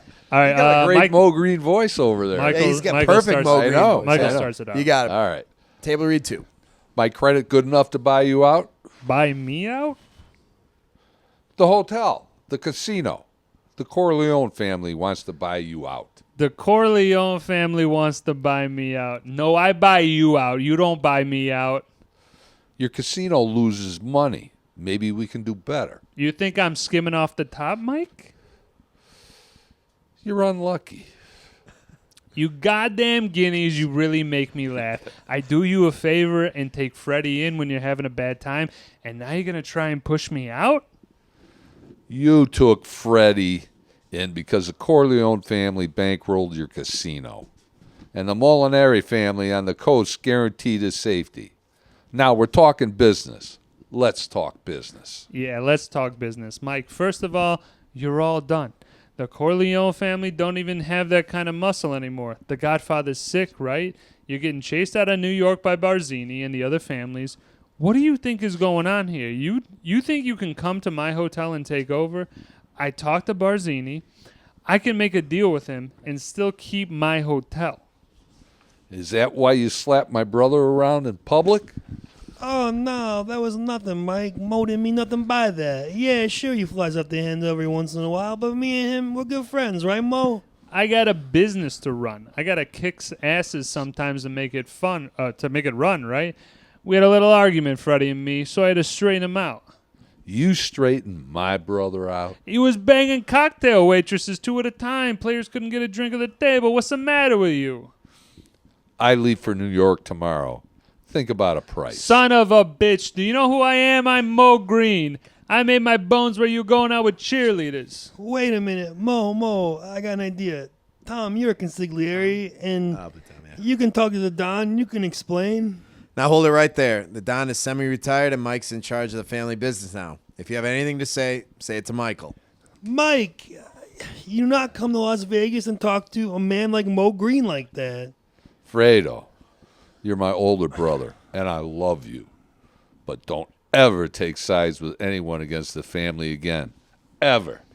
Woo! That's a good one. Table read number 2 down. That was good. I love that scene. I think it captured quite a bit. We only got one more in the mix, but before we get to that one, his wardrobe was fucking awesome. Oh, yeah. You know, I think he's necessary. He's absolutely I like that necessary. look, though. Yeah, absolutely necessary. And you could see even when Vito Corleone was kind of describing his sons and his family, he's like, well, Fredo. Yeah, like even he didn't have high expectations for him, and he knew Sonny, like you were mentioning, hothead. He's the brawn, but I guess he gets results, but he doesn't think first sometimes, and that's what made him nervous, making him. Well, I guess he didn't make him, but he was the de facto, captain or don, while he was, while he was in the hospital. But go ahead. Should I just go through a soundtrack? I was actually going to run right through that. The soundtrack had more scores than anything, and there was a few Italian songs, like at the wedding and some other spots. But go ahead. I think you're a soundtrack guy. Yeah, let me add some context here.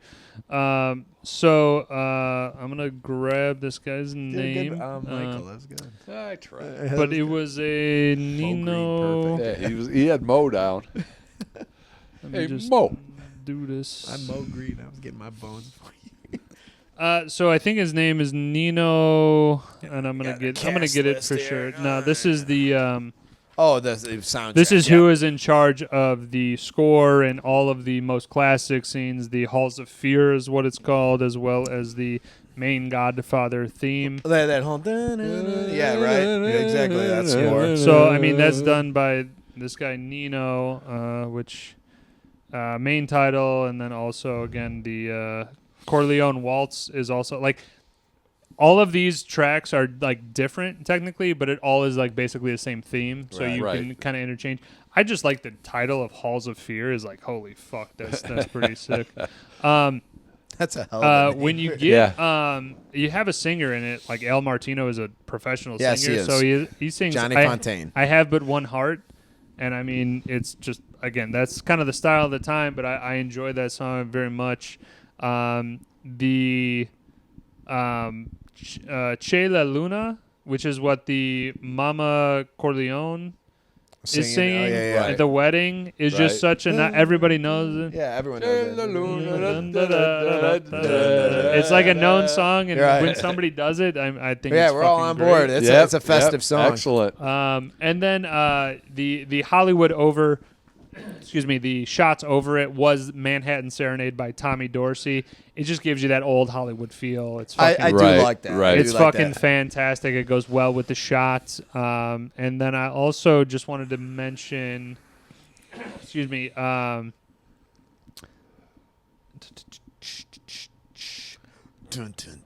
they just had like a couple other like the songs that are kind of playing in Sicily, like the I like that. I think it was like Mazurka alla Siciliana. it was all Sicilian music. It was beautiful. Sicilian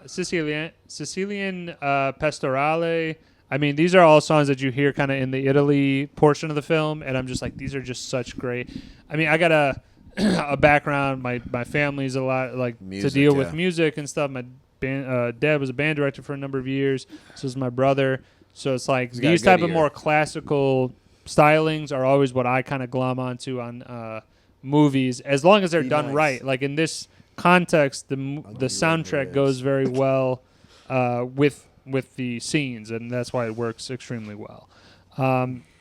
I also mentioned before, but like the Christmas songs that they just kind of You love played. Christmas. You're a Christmas guy. I like. But that, I mean, though. they That's just good. Kinda, Yeah. They just kind of Great to be played jolly. the. They kind of played those classic Christmas Yeah. songs, and I'm just gonna get them two, 3 out of the way real quick. Give me 2 And seconds. he's right though. It's perfect. It puts you in that mood. It's New York. There's a little snow, and then everything kind of turns. And like that was a huge moment shift. Him running to the payphone, figuring out what the hell's going on. Yeah, just have yourself a merry little Christmas. Santa Claus is coming to town. And then I do just want to get I the love that song too. Carmine Coppola. I don't know his actual affiliation to Francis Ford Coppola, but I know he did a bunch of shit. But soundtrack, I'm good on. Next one. All right, so like I said, kind of a tidbit. The Coppola family are in all of the trilogies at one point or another. Like, for example, the guy playing piano when they're kind of doing the Family Wars where they're kind of hung out and he's teaching them how to make a sauce or whatever. That was his dad. Yeah. That was Francis Ford Coppola's dad on the piano. Like No playing kidding. And his daughter is the one being or son or daughters were the one being baptized. So it's like Wow. he was able to kind of, and I think his sis or his daughters were in this, as a bunch of other like Coppola family members made their way into this trilogy. So it was just a fun little fact. We got one last thing. Go ahead. You I guys was saying Nick Cage is his nephew. Yeah. get out of here. Nicolas didn't know Cage that? is his I did not know that. Holy Yeah, crap! in Changed his name. In Fast Times, he goes by Nicholas Coppola. It's like the only time, and then he changes it to Nicolas Cage. Which is such a better stage name. yeah. I suppose so. Of And course. Nick Cage is an incredible. He wanted to make actor. it on his own. He didn't want to. Like, I get understand it that. because My of- God, that's And cool he as did. hell. That's cool. Nephew, huh? That is cool. Yeah. I would also just say, sorry, Yep. Nino Rota, I think, is the name of who put together the score and the. Okay. That's the most important thing in a movie. I mean, you got to have the actors. You're you got right. to have I the thing. definitely But agree. when you write the score to a movie, Everyone it knows suck it's you The in. Godfather. The moment you hear that, boom, Godfather. And Yeah, even Rota. that whole marionette thing, you see that, even that visualization for the album or for the cover of Cover the art. cover Right. art, Right. immediately Godfather. And I think they lose it a little bit with all these action films. That's They why do. this is good too. Like Sure. the score, the music. It's just everything's blowing up. Well, no, Yeah, get your cinema mind into it, Yeah. and let the music. I think it helps with the storyline is a very slow storyline, so they can kind of put in a lot more these waltzes love this, and though. things This like is that incredible. will be easier to interject. I'm good on soundtrack, and Yeah. we're at the. I want to get the last table read in because this is Yeah, let's where do it, let's do it. you have the Turk who's kind of laying out his plan for New York, the East Coast, and is looking to get some support from the Corleone family. And so, I believe financial compensation. yeah, financial. Yeah, he wants to backing. make them partners. He wants them to come into the fold, and they want to make some money. So we have the Turk or Salazzo. We have Don Corleone, which is Ryan. Doug, you're playing the Turk, right? Yeah, I'm doing. And then we got Woj playing I'm Sonny. Yep. yeah. So whoever, table read 3 who wants to get us started. That would be me. Salazzo, yeah, the Turk. Bene, Don Corleone. I need a man who has powerful friends. I need $1 million in cash. I need Don Corleone. All of those politicians that you carry around in your pocket like so many nickels and dimes. And what is the interest for my family? 30%. In the first year, your end should be $4 million. And then it would go up. And what is the interest for the Tattaglia family? I don't know if I said that right. did it, yeah. My compliments. I'll take care of the Tattaglias out of my share. So, I am to receive 30% for finance, for legal protection, and for political influence. Is that what you're telling me? That's right. Why come to me? What have I done to deserve such generosity? If you consider $1 million in cash merely finance, tu salute, Don Corleone. I said that I would see you because I had heard that you were a serious man to be treated with respect, but I must say no to you. And let me give you my reasons. It is true, I have a lot of friends in politics, but they wouldn't be so friendly if they knew my business was drugs instead of gambling, which they consider a harmless vice. But drugs, that's a dirty business. No, Don Corleone. It makes no difference. It don't make any difference to me what a man does for a living. You understand? But your business is a little dangerous. If you're worried about security for your million, the Tartaglias will guarantee it.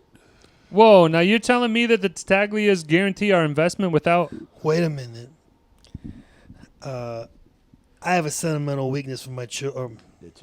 Yeah, my children. I spoil them, as you can see. They talk when they should listen. Anyway, Senor Solazo, my no to you is final. I want to congratulate you on your new business, and I'm sure you'll do very well, and good luck to you, especially since your interests don't conflict with mine. Thank you. Oh, Santino, come here. What's the matter with you? I think your brain is going soft with all that comedy you were playing with that young girl. Never tell anyone inside the family what you're thinking again. Go on. That's right. it. No, so and I think, like I said, this is when Sonny interrupts. People, I think, gloss over this fact a little too much. When Sonny interrupts with such vigor, it basically piques the Turk's interest in the sense like, I have someone that will bite on this fish hook, and I only have one little barrier, not a little, but one barrier to kind of get to that person. Right. So Sonny being Sonny, being abrupt and not quite just sitting back and allowing things to kind of progress as they will. I thought this was a perfect scene, and it kind of solidified how the rest of this film is supposed to unfold. So.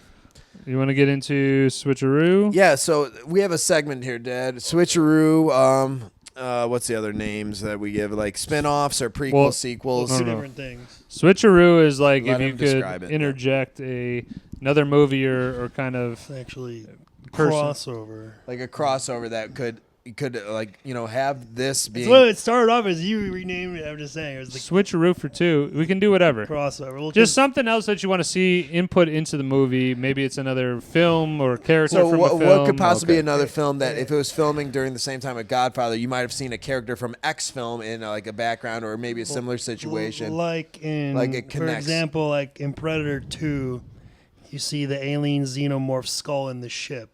So it's like Okay. aliens a part of this universe. So Right, like, so- what other movie characters or even television characters, if it would make sense for them? Like to, like, on cross over Robert with, Redford or- and The Sting. Maybe they were doing a job in New York that, something that the Don Corleones maybe said, hey, I'm going to look the other way. It's in our territory. Give us a taste. Something that is period relevant and possibly that could, interlace. That's a tough question. It is. I'm To be trying to thrown think there. of something now. Or we older talk movies. about prequels, sequels, or spin-offs as well. But this one is a trilogy, so there goes your prequel and your sequel, Well, kind of. yeah, let's keep on the We'll keep on the Switcheroo in Switcheroos. my view of In my Switcheroo view. is My is view. called the Switcheroo. What's that movie with Dennis Hopper? Is that called Easy Rider with? Yeah, I think it's Easy Rider. Easy Rider? Yeah. Yeah, I would. Hoosiers? I would like. Speed? See? I would like the Dennis Hopper character from Easy Rider to somehow fit in this. Maybe he's involved in kind of like the drug scene or an interaction there.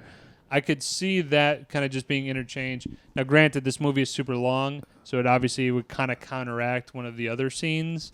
I don't know how much you could really cut out of this, but I'm just thinking of like a more seedy character and an otherwise, like most people are put together in this era, like wearing suits in the fucking Right. country. I and- fucking love that, though. I wish we'd go back to that type of I'm just saying, I society. think Dennis Hopper, like one seedy character in this would kind of like Sollozzo's seedy, but he's like stealthy kind of seedy. Right. He's not showing his hand. Right. Just like a bike rider, fucking. Hey, I'm the drug man. I'm gonna set everything up. But that's just me. Anybody else? Switcheroo. I have a weird switcheroo where I wish this actor was a character, but he like couldn't be because of his age. But Keanu Reeves, I would have loved to seen him. Just him in the and a movie young and Keanu stuff. Reeves be one of the hitmen that works for with Al Neri or with Don Corleone. That'd be kind of cool to see No. him in that like We have him in John All right, Wick. all right. That'd be kind of cool Well, to see him. let me throw this out there. John Wick is a seasoned Keanu. If I'm thinking I want of a younger one, though. If I'm thinking of young Keanu, I'm thinking of Bill and Ted's, and that's a goofy motherfucker. Like, hey, what's up? No, but I'm guys? thinking of the Ugh. Matrix. He's young in that. He's younger, but he's still 30. okay, right? but I think his late 20s. In Well, that. how old do you think Keanu Reeves is in Matrix, Ryan? Like around 30. 30. Okay, right? late Give or 20s. take. Yeah. But I'm just saying, It I could be before, it could be after. I'm just saying it would be cool to see him because he's got the darker hair. You could pull it off if you want to be a hitman. I just want to fill it in. I mean, Bobby was saying Alicia Keys couldn't sing. Yes! I'm saying Doug. I'm saying Keanu Reeves can't act. That's a hot Sorry. He's gonna be tarnished. Yes, Doug, you are welcome back anytime, any place. You hurt me. You hurt me deep. Check out the Sandpaper Hour to know what the hell we're I talking think about. I think it'd be funny. This is You like don't think he could act? I don't know Oh, if this- he's terrible actor. Go ahead, Ryan. I don't like that, but All right, All right, I'm just hold on. going with I it. love I'm going Doug, with though. I it. love all Doug. right, move forward. Moving past this. What was I say? Oh yeah, I think it'd be interesting. This is kind of different if you had like older Al Pacino doing the guy in Michael, but like his like later on when he's like hoo-ah, more like that Al Pacino instead I of got like one. his He's young. like, you talking? Never go against the fucking family. I don't know. Yeah. Okay, a little bit more pronounced. Okay. Yeah, when he's in Godfather 3, it's very much like a subdued. Well, he like, didn't I'm really- old. Godfather 3 sucks. He didn't really compared- start doing that whole Right. thing till Son of a Woman, and then Yeah. it kind of just stuck, and he started doing that all the time. Sure. Just like a different, but it'd just be interesting to be like see the different Pacino. A little bit more animated. Swap little that bit more Pacino animated. out for the. I know I love him in this. I wouldn't Sure. have it change it. Obviously, for reality. I got to Yeah, switch. this is just a switcheroo. I got to switcheroo. I think Saving Private Ryan, you could have a film, or you have Al Pacino because he eventually fights into Italy. Be maybe in a passing Okay, scene swap where that him way. and his brigade are, hey, we're going to travel south. We're getting on the boats. We're going to Sicily. I think that'd be cool just to have seen him in passing because you saw him in uniform. Yeah, it's I think that'd be believable. kind of Yeah. cool, like just a little sequence. I got you to be involved in that movie for Yeah. sure. I'm just going to say for spin-off sequels, prequels, there's been multiple. There's been a movie, Yep. another movie about the making of the movie. So it's been kind of done to death. I don't really have anything I really else don't either. They've done it all. Yeah. They've done it all, and to I'm not a go big into fan different- of. I'll just say this: Robert De Niro as a young. I'm sorry, I'm not sold on him. It's a choice that they made to And, show the Godfather it's 2. basically the Oh, prequel oh, yeah. of Godfather how 2, no Don thanks. No Corleone thanks. I'm became- sorry.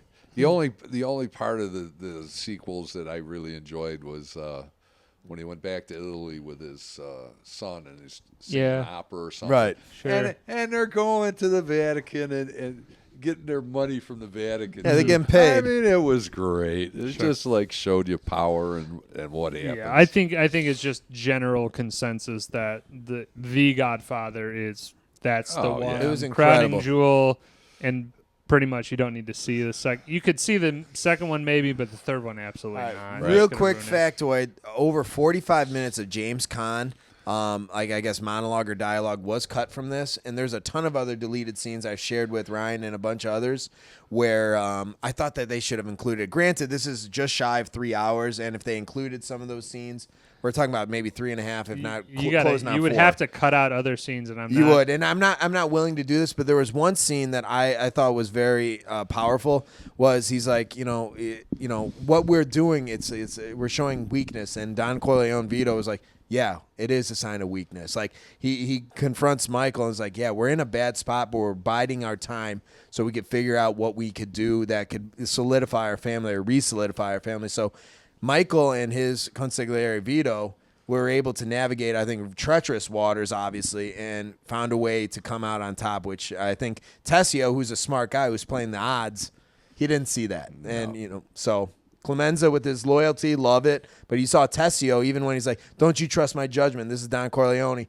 Only Clemenza responds. I don't think anyone picked up on Tessio not responding when he was like, do you trust my judgment? Do you know that, this is what I'm choosing? Right. Only No, I hear Clemenza you. responded, where Tessio just stayed quiet. Now, he, calculated, and that's even Michael. He's like, he was always the smart of the two, but, Tessio was very calculated, very, it's just sad to see it happen. Even he's like, hey, can you get me out of this jam at the very end? Yeah. And Duvall's like, no, I'm sorry. It is.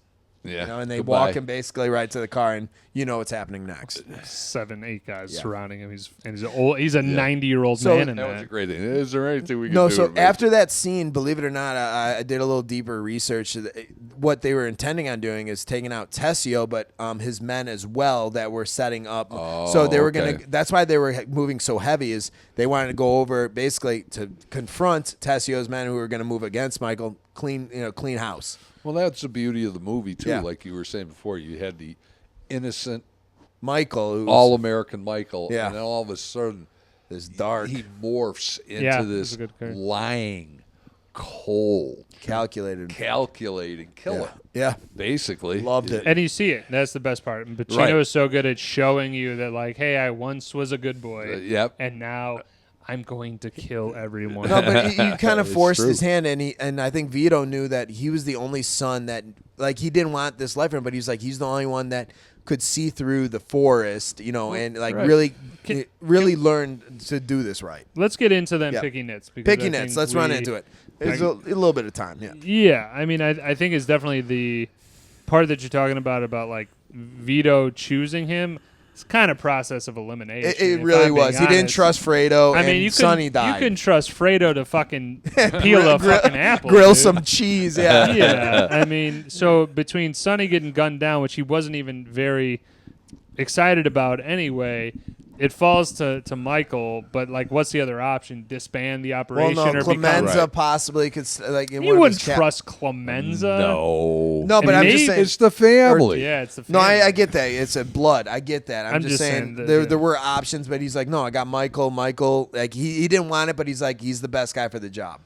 And when he went in and saved them Yeah. from the He hit at saved the him from the hit at the hospital, hospital. that's when he was. Like That's you when had he's- said before, that's when he was dragged in. Yeah, you had to because it's Keith. yeah, that's I true. need, I need some clarification on one part. I might have missed something. Sure. So the whole gun in the stall thing.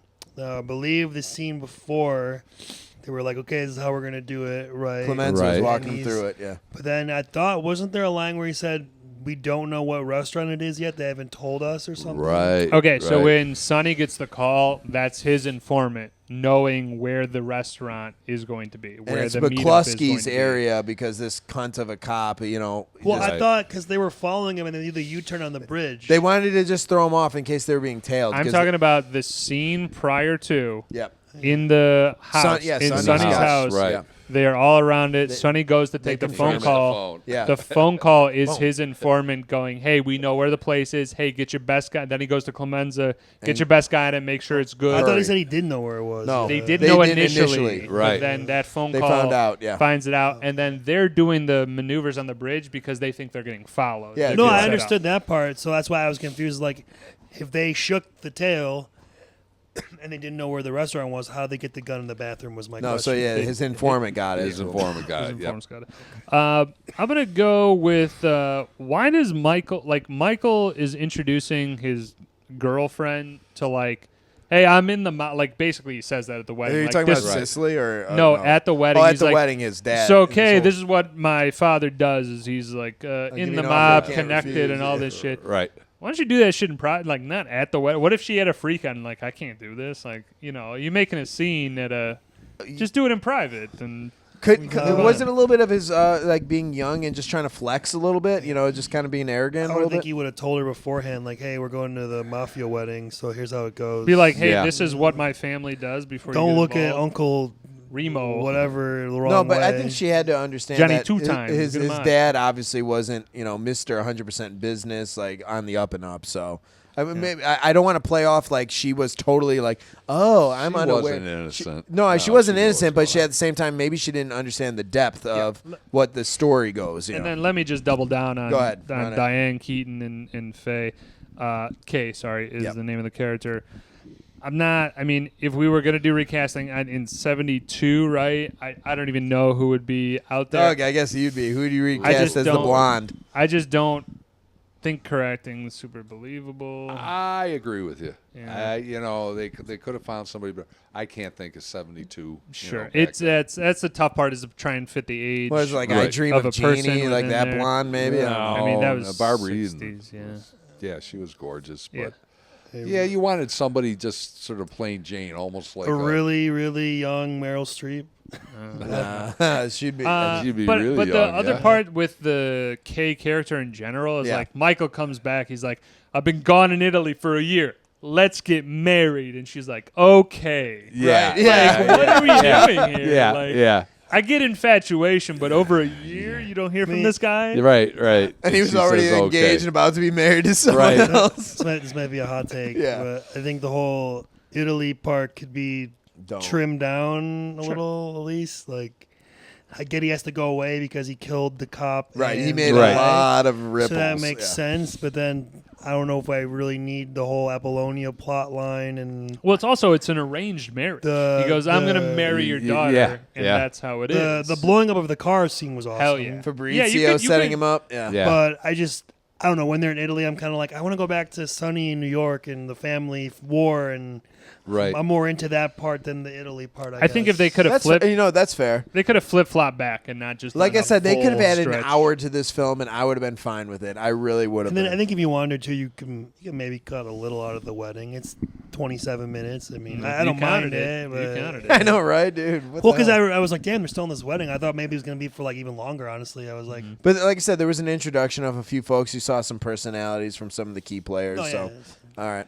All right, I'm gonna ahead. go with a couple of these are just Other movie pickiness mo- or things that you didn't Picky like nits? about it. Yeah, these Oh, are just okay. movie. Like, hey, that doesn't make sense to me. If you Yeah. have Yeah. any, let us know. They could have done this better Yeah. to make it Yeah. to make Yeah. it make more sense. They're just like movie shit that I have to point out all the time. The prosthetic work is fucking shite, but then in the second scene, it's better. Like Michael's swollen face first is like, that looks terrible. I Right. know it's 72, but like could have done. I mean, we also brought up like other movies, like in the one sense in the 80s, we were like, oh well, The Thing did the prosthetics better in this than You've seen that, You the know, other thing shit. with The thing, yeah. Yeah. So, incredible. Love I just that. have a problem with like it just looks so bad, and then it looks good in the next scene because it's a little bit less, swollen and all that stuff. Michael hides behind in the hospital in the glass, like there's the glass Yeah, they door. can see and his whole face, yeah. face is just like Hanging around it. Yeah. Yeah. somebody there. Oh no! No. Well, also that one car was it like supposed to be up in the air if it was or not? Was it a car of gangsters that a were group of patrolling hitmen that were they were going to walk Remember in the Michael and Enzo, I believe the guy's Yeah. name. They pretend They're- to be the muscle. Yeah, but they And were then they show the guys in the car. Were those actually going to be guys who were Yeah. going to try and take them out? Or? yeah. Yeah, the people that Yeah. drove. Why by were in they the so car, intimidated by two guys? They have four. Well, of them. no, they see don't- two. They don't know what else is behind it. because they're supposed to be guards at every post in the hospital. No, You know what I'm saying? It's like numbers game. it's a They see complete- two. They don't know what else it's is a complete behind. facade. I was under the impression they'd already taken the other guys out, and they had known that, or they knew that the cops took them out, or someone took them out. No, if you remember, McCluskey takes them off of the thing. Right. He just brings them back home because McCluskey is in Brings with the Salazzo. guards. Right, so I was saying, wouldn't he maybe have relayed that information to? No, he did, and the that was his guys- window. So those guys driving by, that Guys, was hitmen who were driving by or whatever. that was their window. But then they saw two guys out front that So might have been part of the the Corleone guy- family. So they probably thought, Yeah, there's more behind The that. guy's Right. mindset in the car is that this is It's too supposed to hot. be a walk-in Yeah, it's supposed to be a job. walk-in no, done. no loudness, no bang. Yeah, like a 22 with Maybe a we can potato at just strangle the, end the of old man and do it that it. Done. way. Yeah. Okay. But yeah, I think it's just an intimidation factor of like, oh shit, like there's somebody there. We can't do it like this. Ooh. Call it a judgment call. Yeah. I thought this was kind of interesting. They use the term mattress a lot in this. This is not a pick and nit, but like it's just a term for preparation for war. They have Yeah, to get a lot of essentially mattresses together. They're basically finding They're like, going to houses that no one would suspect them. well, so. houses that they can use as Safe dumping houses. grounds, houses that they could use as safe house. Like I thought it is very ingenious to kind of use that different term. In the movie, why there's other conversations in Italian, but the conversation I between actually have Michael and this. Salazzo Yes. is I not. have Right. I have an with answer to subtitles. this. Okay, what I have is an it? answer to this because I looked into that. I was like, at some point he was having trouble understanding what Salazzo was saying, and Michael eventually went back to English in that scene.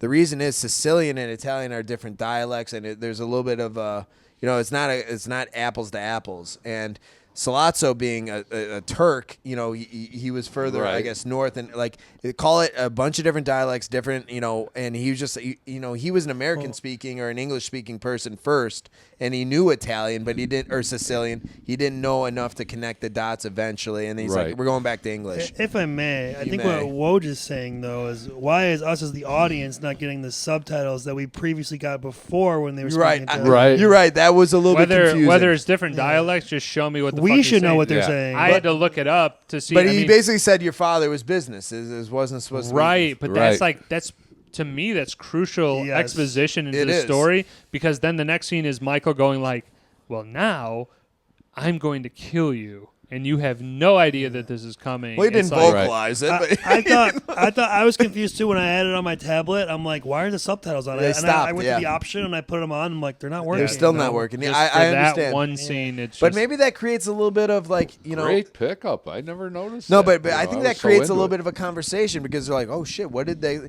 know, I think that actually creates a little bit of, you know. Maybe Woj, if I had to answer that, maybe the director wanted you to concentrate more on their general mood and facial Could be. expressions to get the point across. I'm guessing, but I agree with you on that. I thought the same thing. Sure. I'm gonna go with one thing before then I get into another thing.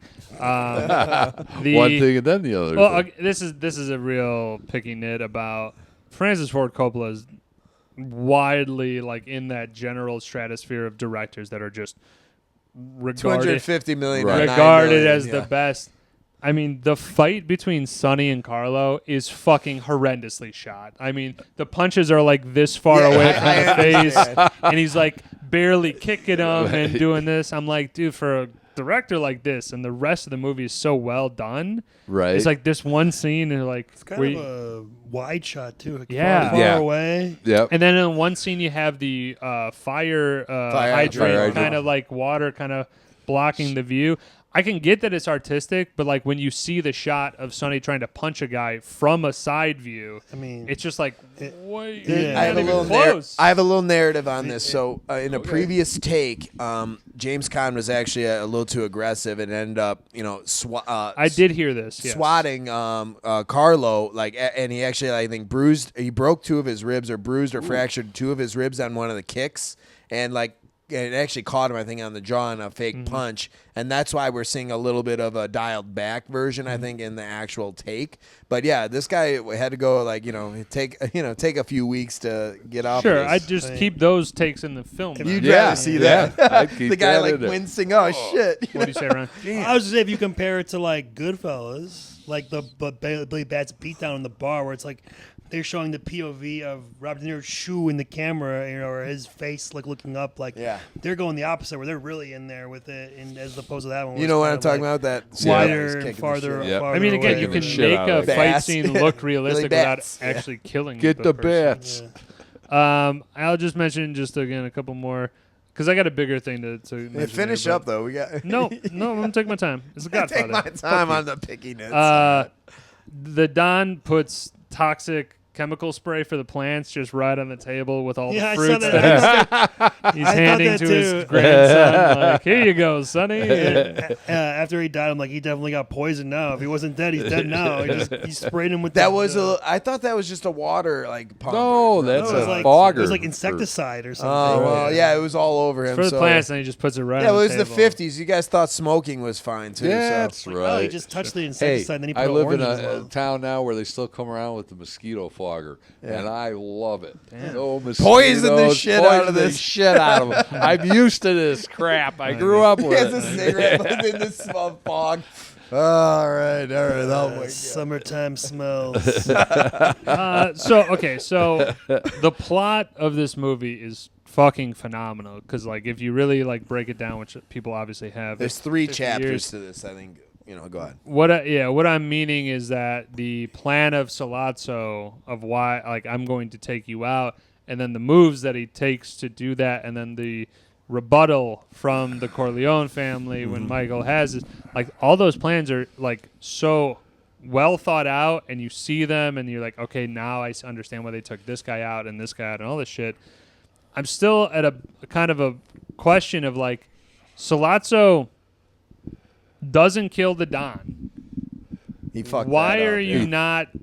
You're like an assassination attempt on a Don, head of a family, You is wanna like make all sure. out war. So like, why aren't Right. you just going to war then? You're still trying to play like, hey, I mean, we want to make peace and do this. It's like you went for the Don. Like you got to know the bad. He Yeah. tried to is double gonna back. He tried to Yeah. smooth things over. I would, yeah. It seemed like to me he thought that he could take advantage of it, and like that Michael, whoever was weak, Okay. and Right. he's not in the family really. He's just this army, this war Nice coach. hero or whatever. Sonny's obviously hot-headed, so he can take advantage of his brashness or whatever you want to call it. And this is a great opportunity for Didn't he Barzini. think that he had the Tattaglias in his pocket? So exactly, too? you know Yeah. what Barzini was Yeah. doing was like, hey, he's going to do like almost shadow games. He's like, I'm going to allow all these people to take on the brunt of my self-interest, Right. Because the thing about it, Corleones are pissed off at the stock. If they both are weakened, I'm going to come walking right on through, and everyone's going to have to just listen and shut the fuck up. That's what Barzini was hoping to accomplish. Don't you? Okay. Don't you think that when they attempted to kill the Don in the street, they could have made sure he was dead? Like, Well, 2 shots in I the mean, back from no, a 38. I don't know. 5 shots in the back. No, only 2. He shot it's the like driver, Woj- shot the bodyguard twice, and shot him in the Woj back said twice. you're like you said you're going. He was for talking about murdering the Don in the in street. the, Oh, yeah, at Christmas time or whatever, right? In Yeah. the Are you talking street, about the With Don? Fredo. Oh, Yeah. oh. Yeah, when Fredo was there, Vito. Yeah. yeah. Oh, when they're trying to kill Vito. Like they were He like, took oh, 5 we shots don't to the know back. if we killed him or not. Well, make fucking sure you killed him. Yeah. Like you're going for the fucking Don. So You're you going for should have the what, Don, like a make sure, Tommy yeah. gun and just Yeah. Also, like, Considering that's how they did Sonny, Yeah. yeah. well, it would make more sense to me that they would run off if there was like extra security or other guys like shooting at them. But it seemed like they took him out pretty easily. They just walked up on So him. like they Yeah. could have easily just yeah. But these guys are. I think finish that the job. Or I'll say this: the 2 that went after Vito, it doesn't look like they were seasoned killers. They were. Everything that was done was kind of fast, whereas someone else, like No, that's your nitpick. The guy. That's didn't I guess a get the nitpick, pros. but it's like He didn't if get I'm the going to do it, pros. I'd You rather get get a a pro. pro, walk up, tum, tum, tum, tum, tum, tum, tum, and just.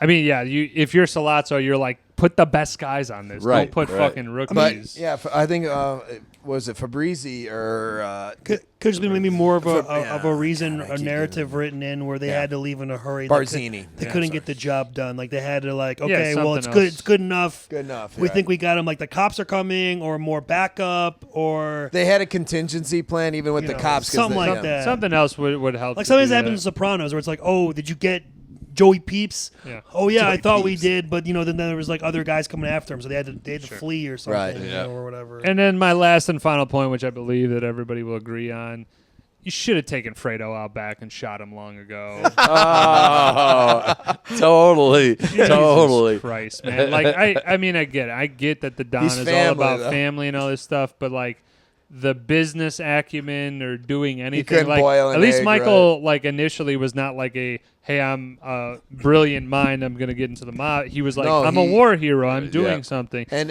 Consigliere had his dad coach him through all Right, this. right. Like and For Fredo, years. and Fredo's also like 60. Like he looks like he could be He looks- 50 or 45. Like I know. little too old there. But that's my last. Do you point. guys really think that he needed Carlo to keep him around so long instead of like he killed him at the very end? Like, were you surprised? Like at first I was like, why didn't he kill Carlo? Like he's the one who got Sonny so- killed.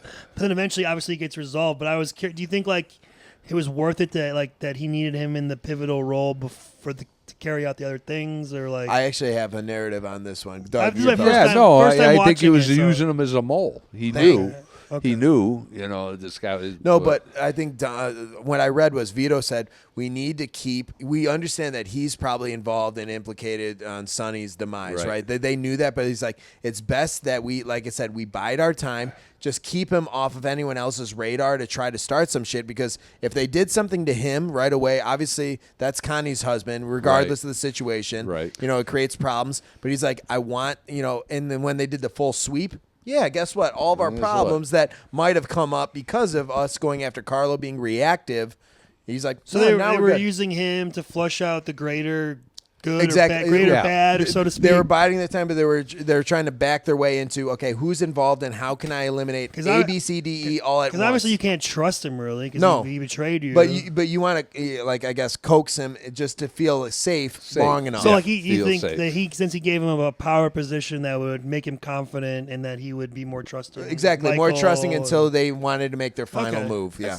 I was just curious. I love the way they set him up at the end. I'm giving you tickets. Yeah, he's Yeah. like, I'm not going to make Vegas. my sister a widow. Yeah, I The would Clemens do is in the that. back. How you doing, Carla?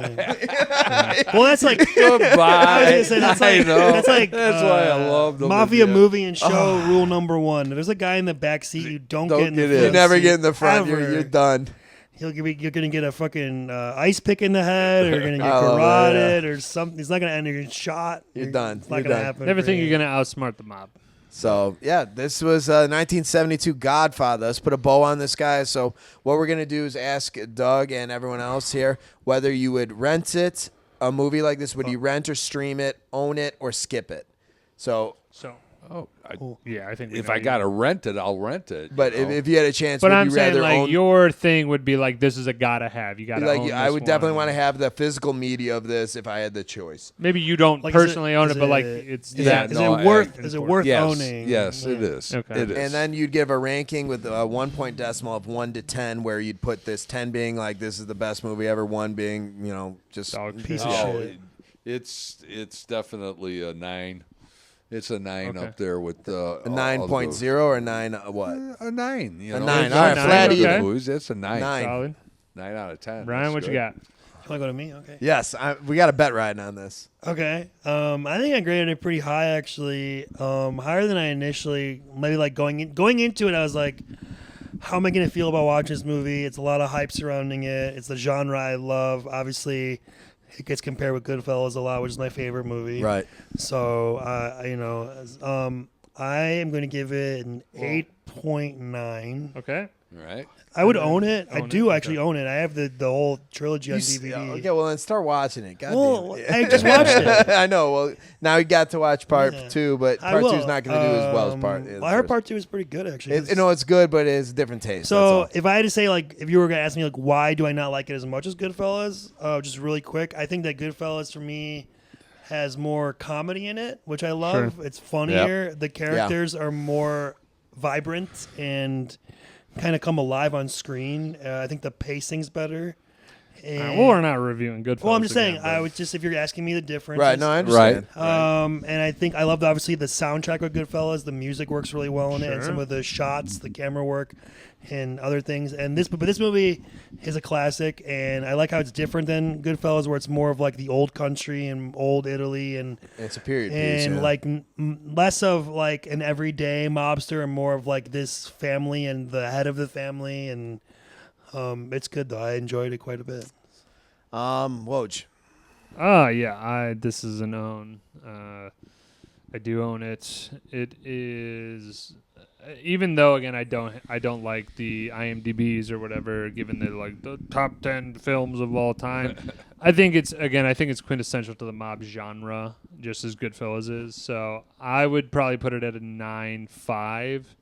There you go. Solid. Definitely a one that if you are into mob movies, start here or even start before it, and kind of get in that way, and then obviously you get to like the tip top Goodfellas Yeah. and I mean, I would say this is one that definitely like lives up to its name or whatever. Sure. Like, it's not just like, oh, like I don't know. It's like I heard how good it is, and it's kind of like, yeah, that was fine. But this actually, no, it was legitimately good. It was a good movie.